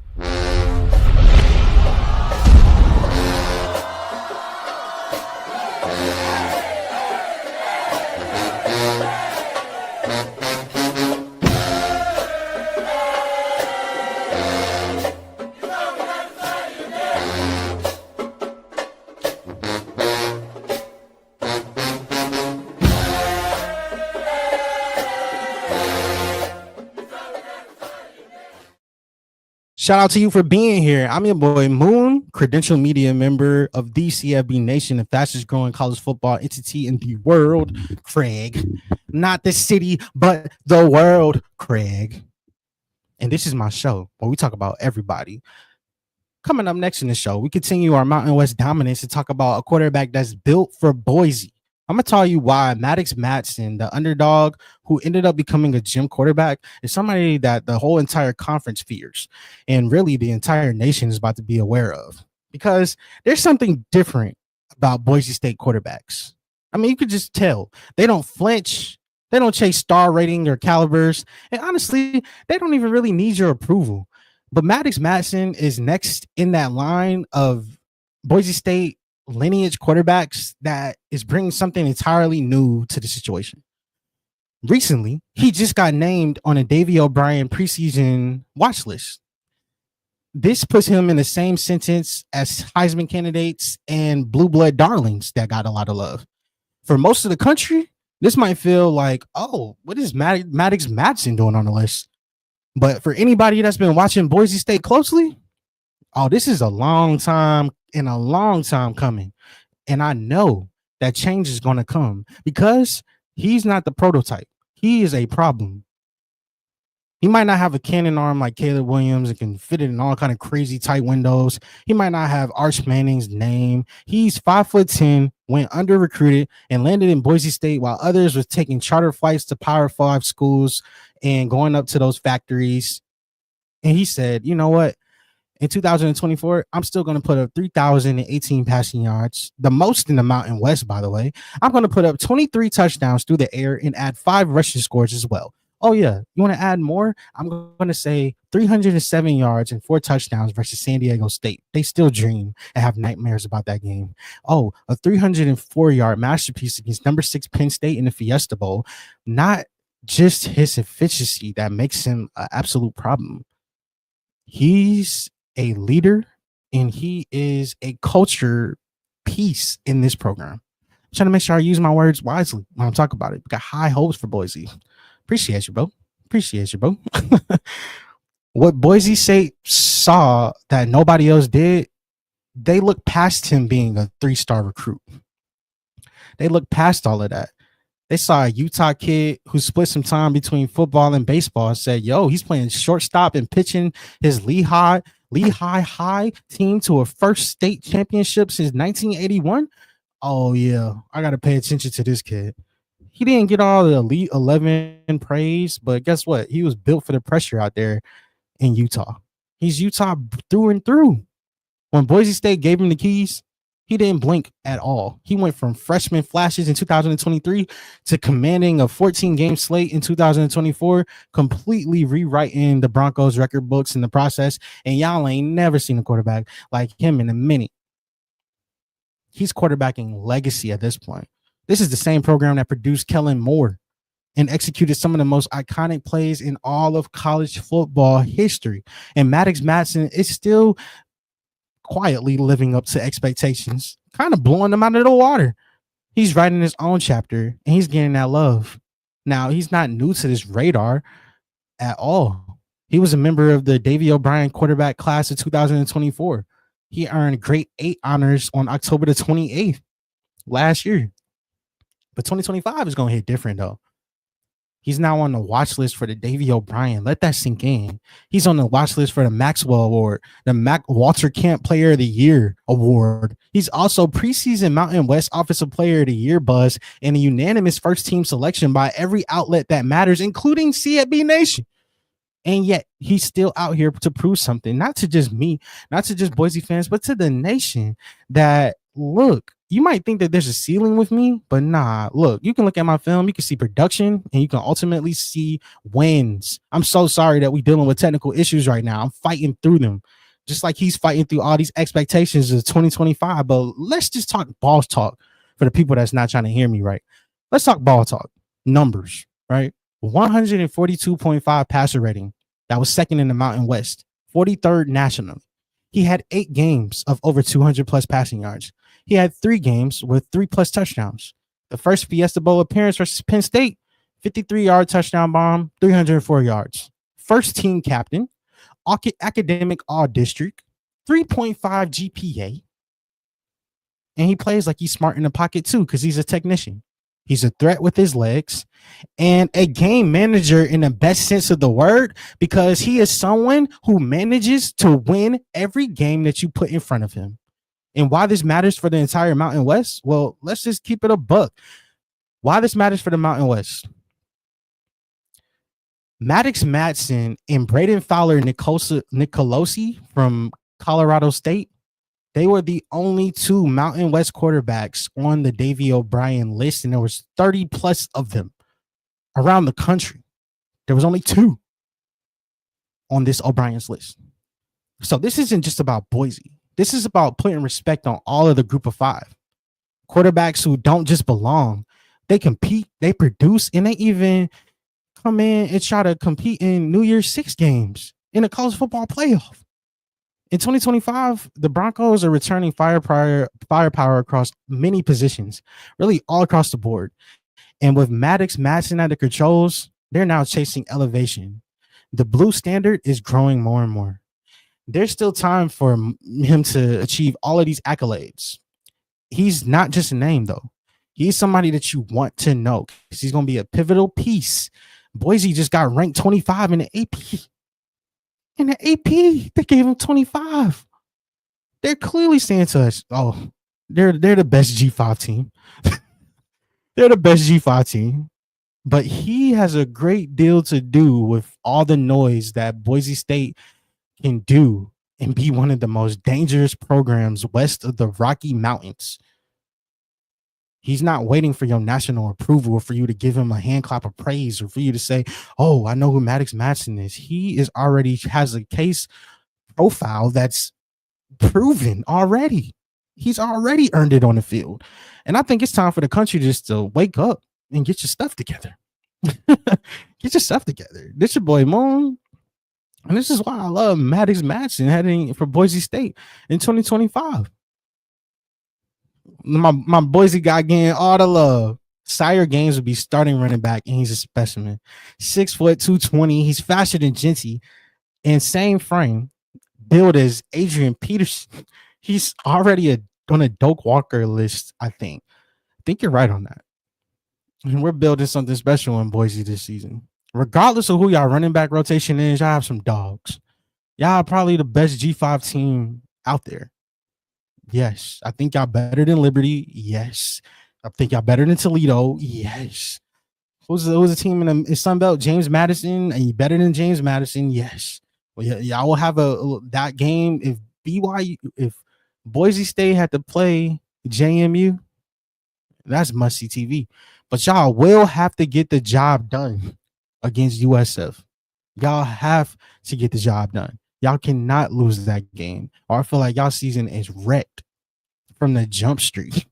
This is the world of college football. Only two quarterbacks from the Mountain West made it on the O'Brien list. They were Braden Fowler Nicolosi from Colorado State and Maddox Madsen. And the world needs to wake up and pay attention to Maddox Madsen out there in Boise. This is the world of CFB. Coming up next on the show. Oh, we cooking with high grease, baby. We moving. I knew I was going to be about 2 hours today. Said Moon getting 2 hours of unadulterated heat. Yes, sir. You better believe it. All right, let's keep it going, man. No doubt we're the top G5 program for sure. We on the same page. We see it the same way, man. Let's talk about the Empire reloading. I got to cover the ACC. Got to do it. So bookmark this next note. ACC in 2025 is all about reloading. There's some teams that a lot of people don't have high expectations on, even though they went pretty far last year. There's some teams that are just getting so much respect that it feels like actually crazy. Like the amount of people that I've been seeing talk about Clemson as the number one team or Clemson in their top four and Clemson this and Clemson that makes me uncomfortable because I've been talking about Clemson since the national championship ended on January 2025. Like I was talking about Clemson, like saying that they won't win it all next year. My national championship back in January was for 2025 was Oregon versus Clemson. I was convinced. And then you see spring happen, and then you see fall camp happen. You see all these different people talking about the Tigers, and now it's making me a little bit uncomfortable. I'm gonna have to change my pick, but then I might be pushing myself out of it because now I got to bet on Miami. But listen, the ACC is loaded, and I think even at the bottom, I'm still interested because teams like Stanford, teams like Cal, pictured on your screen with Coach Wilcox, who, thank you for your time in the interview, Coach. I appreciate you. The preseason media poll just dropped recently, and I think that it was a proclamation that I have to talk about. Clemson, fresh off of an ACC title on a playoff bid, they had 11 selections to the all preseason team for the ACC. And the centerpiece of it all was a quarterback by the name of Cade Klubnik, enough to make Dabo himself go crazy in excitement for 2025 because Dabo's been talking crazy. Dabo said that we're going to go 16-0 this year. I love Clemson, but 16-0? Coach, I need whatever Kool-Aid you drinking. That's Michael Jordan secret stuff. We need that in the whole Gatorade. We don't need Gatorade no more. We need whatever you're drinking. 16-0? That's what they believe. But the whole country seems to love Clemson a lot right now because Cade Klubnik, quarterback for the Tigers, racked up 146 out of 183 votes for ACC Preseason Player of the Year. I voted for Cade Klubnik as ACC Preseason Player of the Year because I am a voter for the ACC Preseason polls. That's why I have to kind of talk about this. But this was staggering because that number of 146 votes was more than triple the total of any other candidate that was mentioned. His 2024 resume by itself, 43 total touchdowns, 3.6 thousand passing yards. There is something to be said about a quarterback that had 21 total touchdown passes of over 20 plus yards. That was the most in the country. The most in the country. Klubnik's growth isn't just statistical, though, but it's symbolic to what we're getting into because this kid was once criticized. People talked out the side of their neck about Clemson, saying, oh, you're going to have to go recruit another guy. You might have to hit the transfer portal. Guess you can't figure it out at the DJ. Oh, Kelly Bryant ain't going to save you. Oh, Trevor Lawrence, that's not Trevor Lawrence's protege. He heard it all, and he had to stand in the face of that pressure and then mature into a general, standing behind one of the nastiest offensive lines in the entire league. I say the best offensive line in the nation is Clemson Tigers. Blake Miller, Walker Parks. I could go on. All preseason ACC. Those my dudes right there. And then on the wide receiver court, you got Bryant Wesco Jr., Antonio Williams, freshman All-American turned monster on the linebacker room, Sammy Brown. Clemson is hungrier than they ever been. And they got Tom Allen as their defensive coordinator that I've watched it with my own eyes. It's not hard to miss. They are a different team, and they are reloading through teeth and grit. And then you got some other dogs that's in the shadows is getting a lot of love because their schools need to be talked about, like Pitt, for example. Pitt's coming to this season with 3 on the all preseason ACC team, led by Desmond Reed, who earned spots as both an all-purpose weapon and a special teamer. I voted for Desmond Reed on special teams. The Swiss Army knife from Mars Hill, heartbeat when Eli Holstein went down. A Panther squad that nobody is talking about, but I feel like they have the makings of the perfect. You ever seen The Dark Knight? You remember the opening scene of the movie where Joker, he said to the guy, said it's only, you down a guy, then you get a bigger cut. Well, I think that's what Pitt's going to be doing to all the other teams. Saying, hey, you lose this game, you'll get a bigger cut. And they're going to be Xing teams out this year. And then we're going to look up and say, oh, wow, Pitt was for real. But Desmond Reed is not just the whole story. You got a linebacker by the name of Kyle Lewis, who's an absolute dog. Most instinctual linebackers in the country. Quarterback Eli Holstein, who I could – there was 2 preseason player of the year votes for Eli Holstein on this list. I'm not mad at you voting Eli Holstein. I can see it 100%. The Pitt Panthers are scary, bro. And I don't know if it's mean scary in a good way or bad way, because Coach Narduzzi he's been making it hard for me the last 2 years, bro. But they're right on that edge. And then you have a team like Georgia Tech. Appreciate you, my dog. Thank you. Headed to Sequoia National Park. Take some pictures, bro. Take some pictures. Georgia Tech. Jamal Haynes, absolute terror in open space. Haynes King is coming back to lead this offense who has real explosion waiting in the shadows. Eric Rivers, he led the entire Conference USA in receiving yards by a wide margin in 2024, and he's coming in as wide receiver number 1, pushing Malik Rutherford down to number 2. I think his emergence is going to be the story of 2025 with the Yellow Jackets. And I couldn't forget about Keelan Rutledge, who's a human forklift at offensive guard. Georgia Tech is going to be for real, 100% in 2025. The problem is their schedule is absolutely brutal. If you flip it on the positive side, they have plenty of opportunities to punch a college football playoff bid if everything goes right. Then there's a team like SMU, because this isn't your grandfather's Pony Express hanging on by the death penalty. Kevin Jennings had 5 Player of the Year votes, and he's the absolute maestro in Rhett Lashley's offense. They got safety Isaiah Winkobe, who is just as fearless as they come, who is an absolute dog.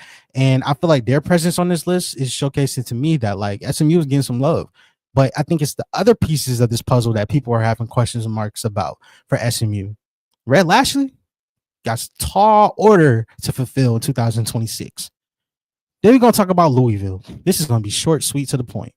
Duke Watson, Isaac Brown, Chris Bell, Miller Moss, defense that has some talent. They got to fix some problems with Ashton Gillette leaving and make some transitions with their defensive line. Isaac Brown got 3 Player of the Year votes for when the votes came out for the ACC preseason poll. And I think that it's precedent. It's not hype. He is actually like that. One of the best running backs in the ACC. He's pushing top 3. I could even debate top 2 if you really want to keep it there. Then Miami. Blue chip type of caliber team with Ruben Bain getting honors in the ACC preseason. Carson Beck is now arriving in Miami. Expectations are high, but in the trenches, I love Miami in the trenches. Miami's defensive and offensive lines are going to be ferocious in 2025. You have other teams getting love like Darrell Jackson in Florida State. I'm sorry for mentioning Florida State and Miami in the same sentence. It was not intentional, bro. But FSU getting love too. And then probably the ultimate wild card, but I have high hopes for in the ACC, is Duke, because they got talent. They have the best secondary in all of the ACC. That's just, I'll stand on that cliff now. Chandler Rivers, their safety room is incredible. This is an all ACC defense, and they're going to be pushing for some All-American votes too. Clemson's takeover is rooted in the fact that they have Avion Terrell. He has glue-like coverage and elite IQ. He's taking the next step up. They got Sammy Brown and Wade Woodes, a pair of headhunters at linebacker. Peter Woods is a quick twitch power freak in the defensive tackle that can play defensive end too. TJ Parker on the defensive end has explosiveness, and he converts speed to power instantly. They do that. But that's the reason why people are showing love to these teams like Miami and their offensive and defensive line. You might have questions about Carson Beck. You might have questions about who he's going to throw the ball to. But you don't have questions about that running back room, that offensive line, the defensive line, and the secondary, because they made some transfer portal acquisitions. And then you look at the next layer of it. The quarterback bloodlines that just reign through this conference for the crown. Kevin Jennings had 5 Player of the Year votes, pictured on your screen. Carson Beck, Miami quarterback via Georgia, who had 4 Player of the Year votes. Even Kyron Drones received 4 Player of the Year votes in the voting. CJ Bailey, Eli Hosteen, Thomas Castellanos, Ricky Collins are all rising with urgency up the depth charts in fall camp. And Haynes King had 9 Player of the Year votes. I was tempted to vote for him, 100%. Then you lead into the next tier guys that's coming in with Chandler Morris now at Virginia, who's coming to make a a monumental leap with UVA. Gio Lopez is now Coach Bill Belichick's new signal caller, and Darian Mensah is now at Duke. The ACC might be a deeper quarterback conference than any league in the country outside of the Big 12. And this is including the ACC. And I don't think this is all about marketing spins or anything like that. I think that we're backed by NFL pedigree. We're backed by ESPN rankings. And that's not even just the height of it. We're talking about all these people. People might be unsure how to rank the ACC teams, but you can't deny that there is talent just all over the place. And it's just a track record of chaos. And all of it is going to get started off when the season kicks off in what, 2 weeks, 3 weeks? We're going to have 5 days of games across opening weekend, highlighted by some out of conference games like Georgia Tech and Colorado on August the 29th, a game dripping with altitude, tempo, national stakes, and ultimately physicality and unknowns. We got 26 non-conference games against Power 4 programs. No other league has more than 18. That's a conquest that the ACC is on in 2025. And then you playing from Thursday all the way to Monday night on Labor Day Monday with North Carolina debuting against TCU. The ACC has star quarterbacks. It has NFL futures for those quarterbacks. NFL minds, Coach Bill O'Brien. You got Coach Reich is on the sidelines at Stanford. Coach Belichick. There's other coaches with NFL lines and stuff too. You got coaches with clear blue blood type identities like a Coach Key, like a Coach Fran Brown. You got elite defensive linemen are going to be household names by the time we get to November. You got some elite offensive linemen in this conference. The deepest set of running backs that you can probably look at from conference to conference, and a conference title game that's going to mean absolutely everything in reshaping this bracket for the college football playoff. Yes, it's obvious. Clemson is the favorite, but no, they are not alone. This version of this ACC that we about to get is not about your edition. It's about who's going to hit the hardest when the lights come on. December 6th in Charlotte, I'm going to be in attendance. ACC title game is going to return in prime time. There's not going to be any hiding, but we have too much time before we get to that point. And this season is going to be a pivotal one in this story or storybook of how we look back on the ACC. Because, this new ACC empire, teams are loading up, sharpening their swords, and they're getting ready for war. This is the world of college football, my friend.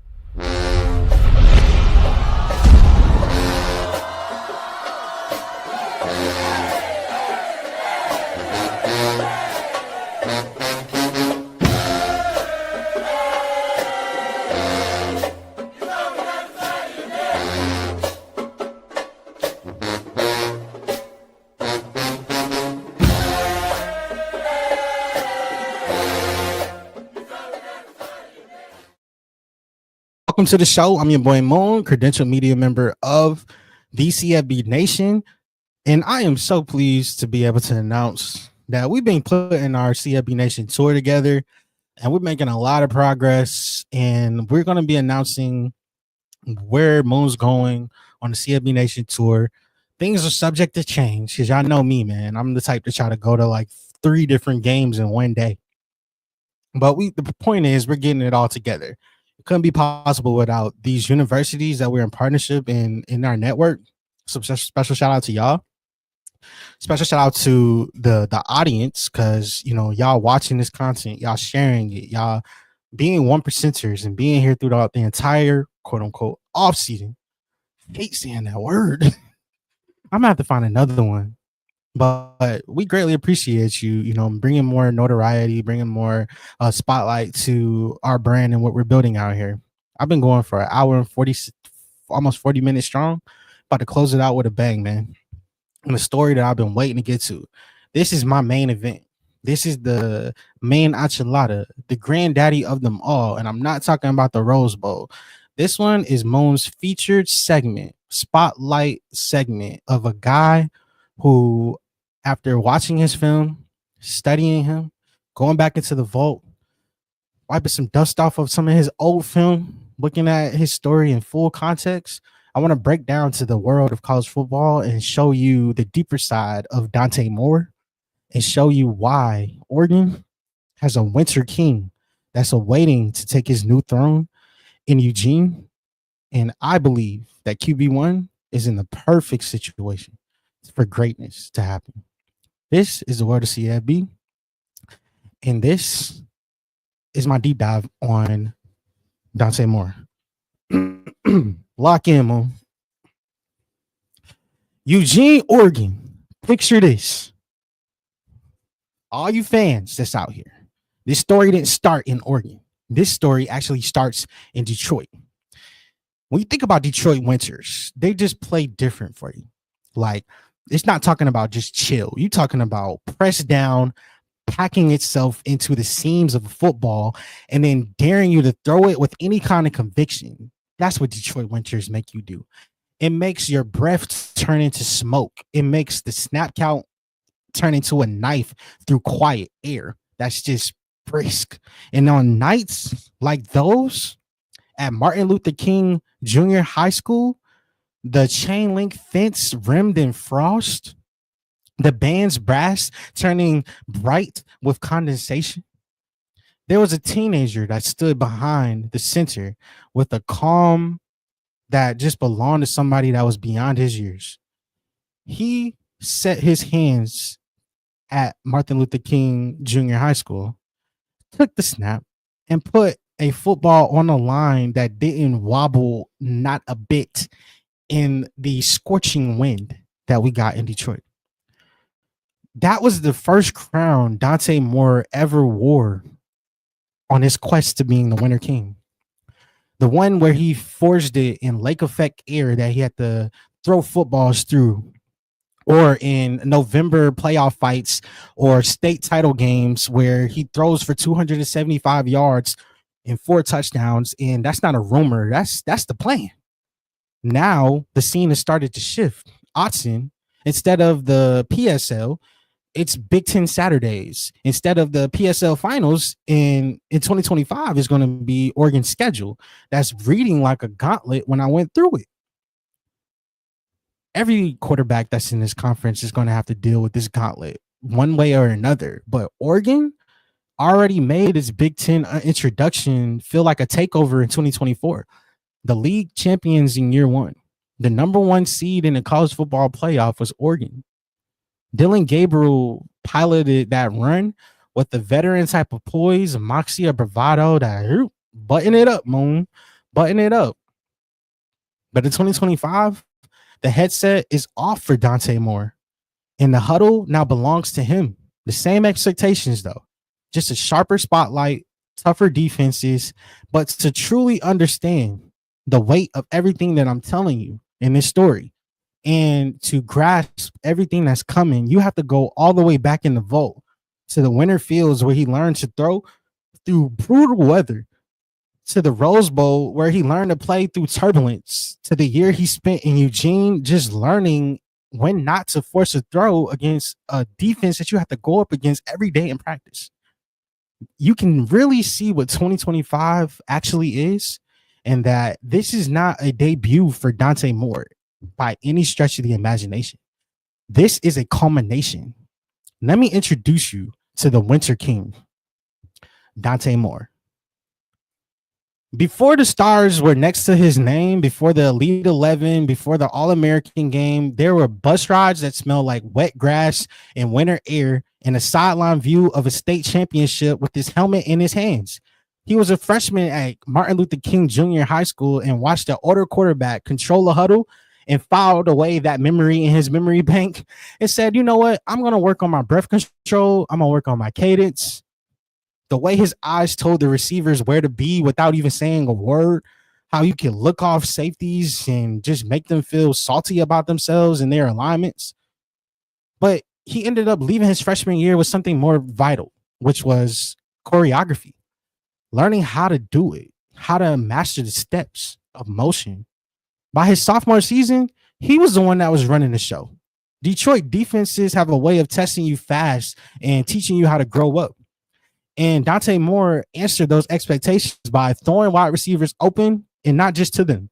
When the ball comes to you before you even get out of your breaks, when the window is so small and he still finds a way to figure it out and put it into that tight window, he believed that he would be in those moments. It's when we were in empty stadiums during a pandemic run, and you could hear the seams pop off his fingers, and you could hear defenders groan like, oh, when there's a 3rd down and 9 slant that's hitting stride, and they didn't give him a chance to tackle anybody short of the sticks. Next thing you know, another 3rd down conversion from Martin Luther King Jr. High School.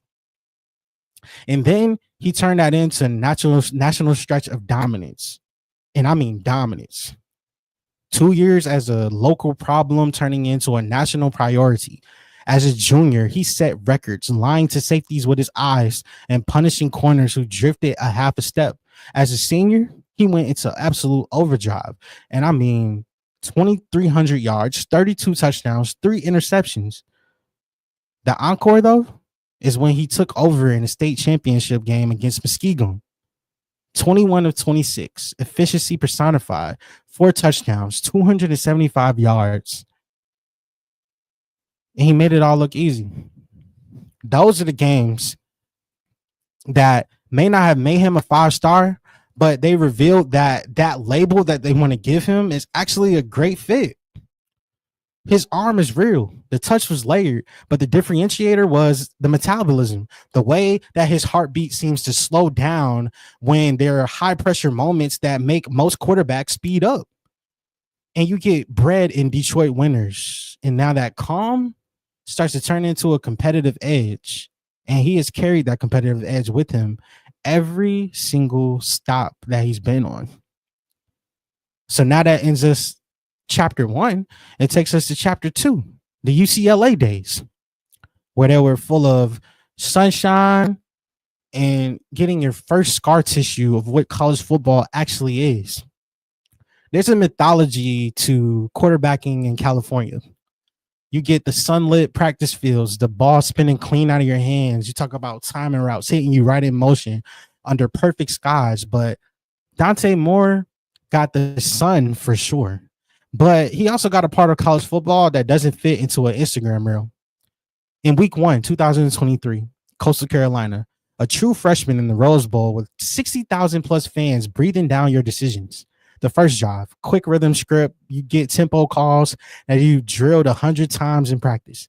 Then a red zone snap where you froze the defender on a flat zone, and now you got a touchdown on a crosser. The building starts to let go and has this collective exhale that comes upon them. Like, oh, we might have a guy. Week 2 versus San Diego State. What happens? Your first full-bloom glimpse of what could be with Dante Moore. 290 yards, 3 touchdowns. You had balls layered over linebackers, fitting in tight windows. You got receivers that's actually working with him. He looked like what a 5-star quarterback was supposed to look like. In year 1, fearless, calculating, and never blinking once on 3rd down, and what you need to see. Then all of it came crashing down to a halt. I mean, Salt Lake City, Utah can turn any quarterback into a not so good one on that day. The disguises that they did on the hashes, pre-snap adjustments that they made, the pressures, they seemed to arrive early, and the places that they were hoping to shore up, we had leaks all over the place on the offensive line. There was a pick that he saw late, a hot read that came later that the defense just read his mind. UCLA lost 14-7 that day. But the tape became a clinic in how things can go fast, south very fast, and also how college defenses can turn your hesitation into points the other way.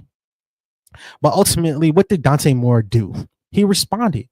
The next week, Washington State, he put up 290 yards. This time, he did it with patience that we love to see, taking what the defense gave to him instead of just trying to force something over the top.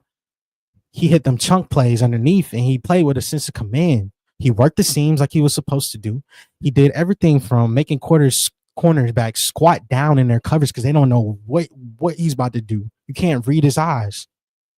Changing his launch point in the pocket. And then the hits start to accumulate. Corvallis. Corvallis was loud and mean. And to be honest, it was the kind of night where a rookie quarterback learns exactly how much time he doesn't have in the pocket. And then by the time that Cal came around, he actually ended up stumbling into something new. A willingness to keep throwing on time even after the pocket had just completely collapsed around him. A season high 23 completions and his hardest lesson learned as a freshman. Not to make the highlight all the time, but how to keep the game won between the hash marks when chaos encroaches from seemingly out of nowhere. Dante Moore in year one in Westwood didn't end with confetti. It ended with 1.6K yards, 11 touchdowns, and 9 interceptions. Some people will look at those numbers and say, not impressive, Dante. You had a handful of throws that scouts are going to clip for later and say, oh, you had a reel of mistakes that just seem to never leave his head or leave the heads of UCLA fans. And that's a brutal kind of education. And we're not even talking about a college degree. But it's also the most valuable kind because experience sometimes can be the best teacher. What he took from it wasn't a narrative. It was a set of rules to, one, don't chase the perfect play. You have to chase the perfect response. Two, don't force the deep ball. Force the defense to hate how often you're right underneath because you going to check down and check down. And last but not least, don't flinch. Make the defense believe that you never going to flinch. And those words wouldn't mean more to him than what was coming up in chapter 3, which was his time in Oregon. He had to watch in a year of learning. When the transfer portal spun around and his name ended up hitting the ticker, Oregon made sense for Dante Moore for a lot of reasons that had nothing to do with uniforms. Dan Lanning's program had a type of weaponized detail and precision in what they wanted to attack. And the Ducks, who are now moving at that point into the Big Ten for the first time, they seem to act like they already belong. They bully fronts. They had championship standards. And Will Stein, leading the charge, they operated in space and they punished you for giving them too much of it. And then there was the elephant in the room, Dylan Gabriel. If you want to learn about tempo, play action timing, how to be a pro's pro, how to make 5 concepts look like 15, you can stand behind a guy that has done it all. And he can do it like he's breathing from his time at UCF, his time at Oklahoma. So Dante Moore did just that. So 2024 was the ultimate paradox for quarterbacks that we don't really see anymore. A year where every single rep that Dante Moore took mattered so much, but almost none of those reps we saw on Saturdays. He saw things. He saw how Dylan Gabriel used his cadence as a weapon. The quick count, how important that is. When the defense tries to swap packages, how do you get into different personnels? The long count, when Oregon splits told him that he had leverage to take advantage of the matchup. How his eyes have to be deceitful and lie to these cornerbacks and these safeties as reading your every movement. For transportation and how to move safeties just a step over to the right, just to fit that ball into a window that they didn't even know that you were giving to them. How play action is only as good as your ability to sell the run with your feet, with your shoulders, and with your urgency all married together. He logged things in his mind. I mean, from a clipboard in his head, the third down play sheet that Oregon used against Penn State in the championship game, the pressures that Iowa does in their packages under Parker, how Washington disguises their quarter, half court coverages where the soft spot is there. You just got to find it. From being on the sideline, having the headset on, to listen to the vocabulary and the language of winning football, to the way that Coach Lanning builds and Coach Stein builds drives and not just string plays and just throw plays out there. He touched just enough of the season to keep the engine warm. He completed 7 out of 8 passes across 5 different appearances. He went 3 for 3 in his debut against Oregon State. All of them were rhythm type of throws. All of them were exact. 3 for 3 against Washington with the sideline. That, I mean, they're going to get a tip of the cap because they got some ballers on that sideline. But when Oregon made his Big Ten debut, like, of course, it was a monumental announcement to the world of Big Ten or world of college football, but also the Big Ten football. But they said, you know what? We're going to come in here and be the #1 seed of the college football playoff. Confetti ended up falling down. Veterans ended up moving and exiting off the premises. And when the offseason doors are changed, closed, and the projector hit the wall and lit up, whose voice is going to be the one that's commanding the huddle next? And this is where patience in the world of college football pays off. When you watched how it's supposed to look for 12 plus Saturdays in the fall, and you don't have to guess the speed of it anymore. You step into that with a different type of rhythm. And that's what leads me to what is in store for 2025. There's a gauntlet, but he has some chances to turn some moments into legacy moments. Oregon not scheduling a soft parade for quarterback #1 as he steps into 2025. They scheduled a season that's going to treat every Saturday like the ultimate pendulum, a referendum. You're not going to get a clean path, and it does not have to be clean, but it has to be full Winter King in Dante. But let's talk about the schedule and break it down even more from defenses that they're going to face and give you more context on what he has to deal with in year one. Coming up first, August 30th, is Montana State. This game is in Austin Stadium. It's going to be a stage setter. This is not a scrimmage type of game. The Bobcats, they were a clean FCS defense a year ago. They got some attrition that came and ripped through their team, of course. Mainly their secondary took the most front of those changes. But their interior line is still next level. This is going to be an efficiency test. I don't care about a fireworks show. I'm going to expect the more to more rhythm to get into rhythm with hitches, RPOs that's a quick, the glance plays. They're going to let him uncork as soon as the safeties start to flatten their heels. And then we're going to go over the top with you. No wasted plays. I just need y'all to go and chase touchdowns in the red zone. Start the season by proving the offense hasn't lost its cadence, even though we've moved to Dante Moore as our quarterback. Then Oklahoma State comes to Autzen. The Cowboys, they bled yards and points in 2024, and they did not plug enough holes to change the math and flip it in their favor.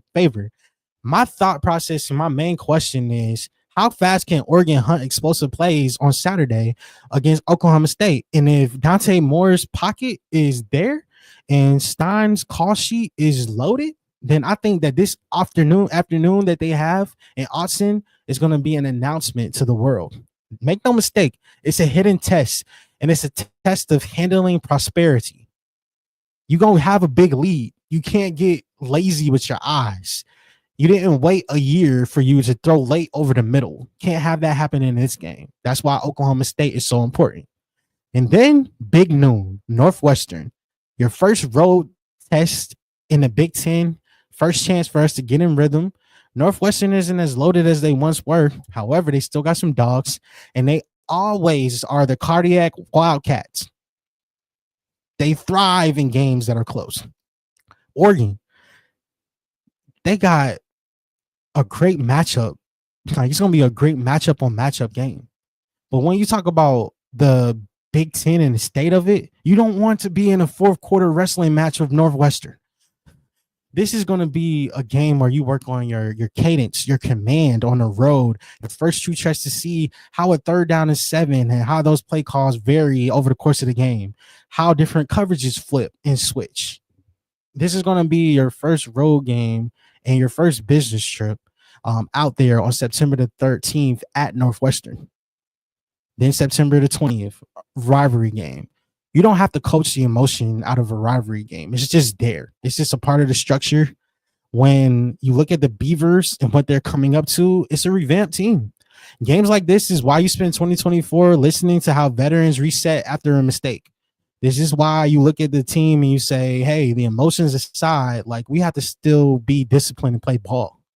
You got to control the down to down, take the shot when you need to take the shot, and have the tendency to don't get baited. Like, don't get baited in rivalry games. Like we see when the game's emotions start to go sideways, stay calm, stay the winner king, and keep it buttoned up. And then the ultimate test, September the 21st, 27th, my bad, against Penn State, a whiteout, the ultimate litmus test, the number one defense on the schedule, probably in the nation. Jim Knowles designs discomfort 100%. He wants your first step wrong and your second step late so that your defense can get to him and they don't even have to blitz. All they got to do is send their front four. This is going to be all about how can we get separation for the wide receiver core? How can we create plays that give us momentum? How can we start the game in second down and 5s and not second down and 8s? But it's all going to be on Dante Moore, and it's going to be the biggest stadium he's probably played in. If he leaves Beaver Stadium with a boring box score and a win, I feel like scouts are still going to love him more than if he throws for 350 yards, because at the end of the day, you have to win this game if you have dreams of playing for the college football playoff or even hoisting a Big Ten championship. October 11th, things get unchy because we play Indiana. Can't forget about that game on the schedule. Stat sheet is going to say top tier defense in 2000 from 2024, but I look at it like they lost some talent. They got a corner trio that is for real. You're gonna have to watch out for them because Indiana has some dogs led by D'Angelo Pons. But I feel like this game is going to come down to red zone precision. It's going to be a red zone precision type of day. Big Ten battles like this are going to matter so much. We're going to see how quickly his receiver core can come to his aid, who can create separation, and how one play can possibly turn into a 60-yard post to Decorian Moore over the top. That's what I'm looking for. Then the schedule continues even more. You play at Rutgers. Loud, comfortable, uncomfortable, tight game, pressure that Rutgers brings on the road. You're going to have some crowd noise, but after dealing with Penn State, we'll be on the later side of this. Oregon's answer, you got to use motion. You got to use the quick game. You got to make defenses declare. And then you have to be ruthlessly on time with your precision and your accuracy. And I think that if he diagnoses all the pressures that Rutgers wants to send on their blitz menu, then I think that he's going to be throwing in open space as much as he wants to. October 25th, Wisconsin. This is your matchup of discipline over sizzle. They lost a star safety to the portal, but they return a core that does not beat itself. They are disciplined. This could be one of the most maddening afternoons ever if you give them any type of ground. Your body language has to stay composed when you have these crazy fans just out here jumping around that made the trip to Autzen. And even though you're playing at home, the tempo is going to matter so much because you do not need three and outs in this situation. Oh, 3 and out and we're fine. No, we need to punish Wisconsin for their impatience. And I feel like Oregon's quarterback cannot give Wisconsin any room or turnover margin. You cannot give them any room for turnover margin. Probably another big game at Iowa in Kinnick Stadium. I don't know how to describe this, but you have two just brutal games on the road. At Penn State in a whiteout, and at Iowa in Kinnick right after Halloween. There's a reason why we look at Kinnick Stadium as a haunted house in November. The wind, it starts to affect the accuracy and the touch of your ball placement. The crowd, they will turn 3rd down and 4s into an absolute ritual for their team. They bleed the clock, and they actually have a quarterback now in Gronowski. They're bringing in new pieces. They have a structure that never seems to change, and you're already going to line up and know where Iowa is going to be. You do not want this to be you want this to be a track meet. You do not want this to be a physical big on big type of game. But don't throw the ball away to them. Throw 3rd down out routes that feel like body blows that continuously hits Iowa in the mouth over and over again and earn your respect, Dante Moore. November 14th, it still stays there because we have Autzen Stadium on a Friday night. Core Parrish is going to get all the love in this game, but he should because he lurks, he robs, he punishes the air underneath the ball. They got Anthony Smith and Devin Eastern that can shrink interior gaps and make things difficult when you talk about collapsing the pocket. It's going to be about discipline, not trickery. It's going to be about how can you hold the mic with your eyes while trying to fit a ball through cover 2 window. If his growth curve starts to elevate and expand to where we are right now, this is a night where I feel like he can really elevate into that national watch and radar based on how he does in this moment. And then comes some of the closing games. USC. You can talk about all the noise that you want to about USC, but they have D'Anton Lynn, and he has changed the grammar. They got some transfers in from Georgia, Kentucky, Notre Dame. USC is probably one of the most talented teams that they're going to face on defense in 2025. The Trojans, they're going to travel well for this game. 100%. But you're going to have to pin your ears back with vertical concepts. You're going to have to stretch the field vertically. They're going to be trying to tee off on you because their defensive line is ferocious at USC.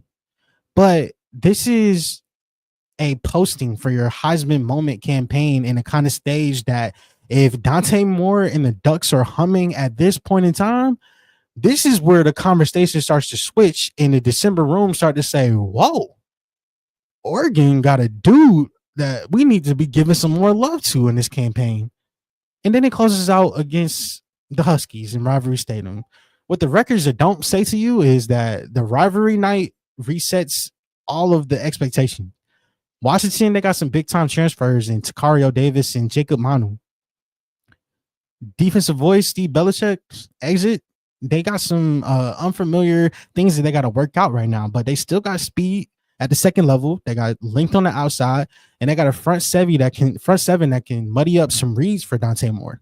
So Oregon is going to have to answer and accept this challenge. If they go at the script, I feel like they'll be just fine, and they'll be playing for a title game berth and the kind of momentum that you will hope for.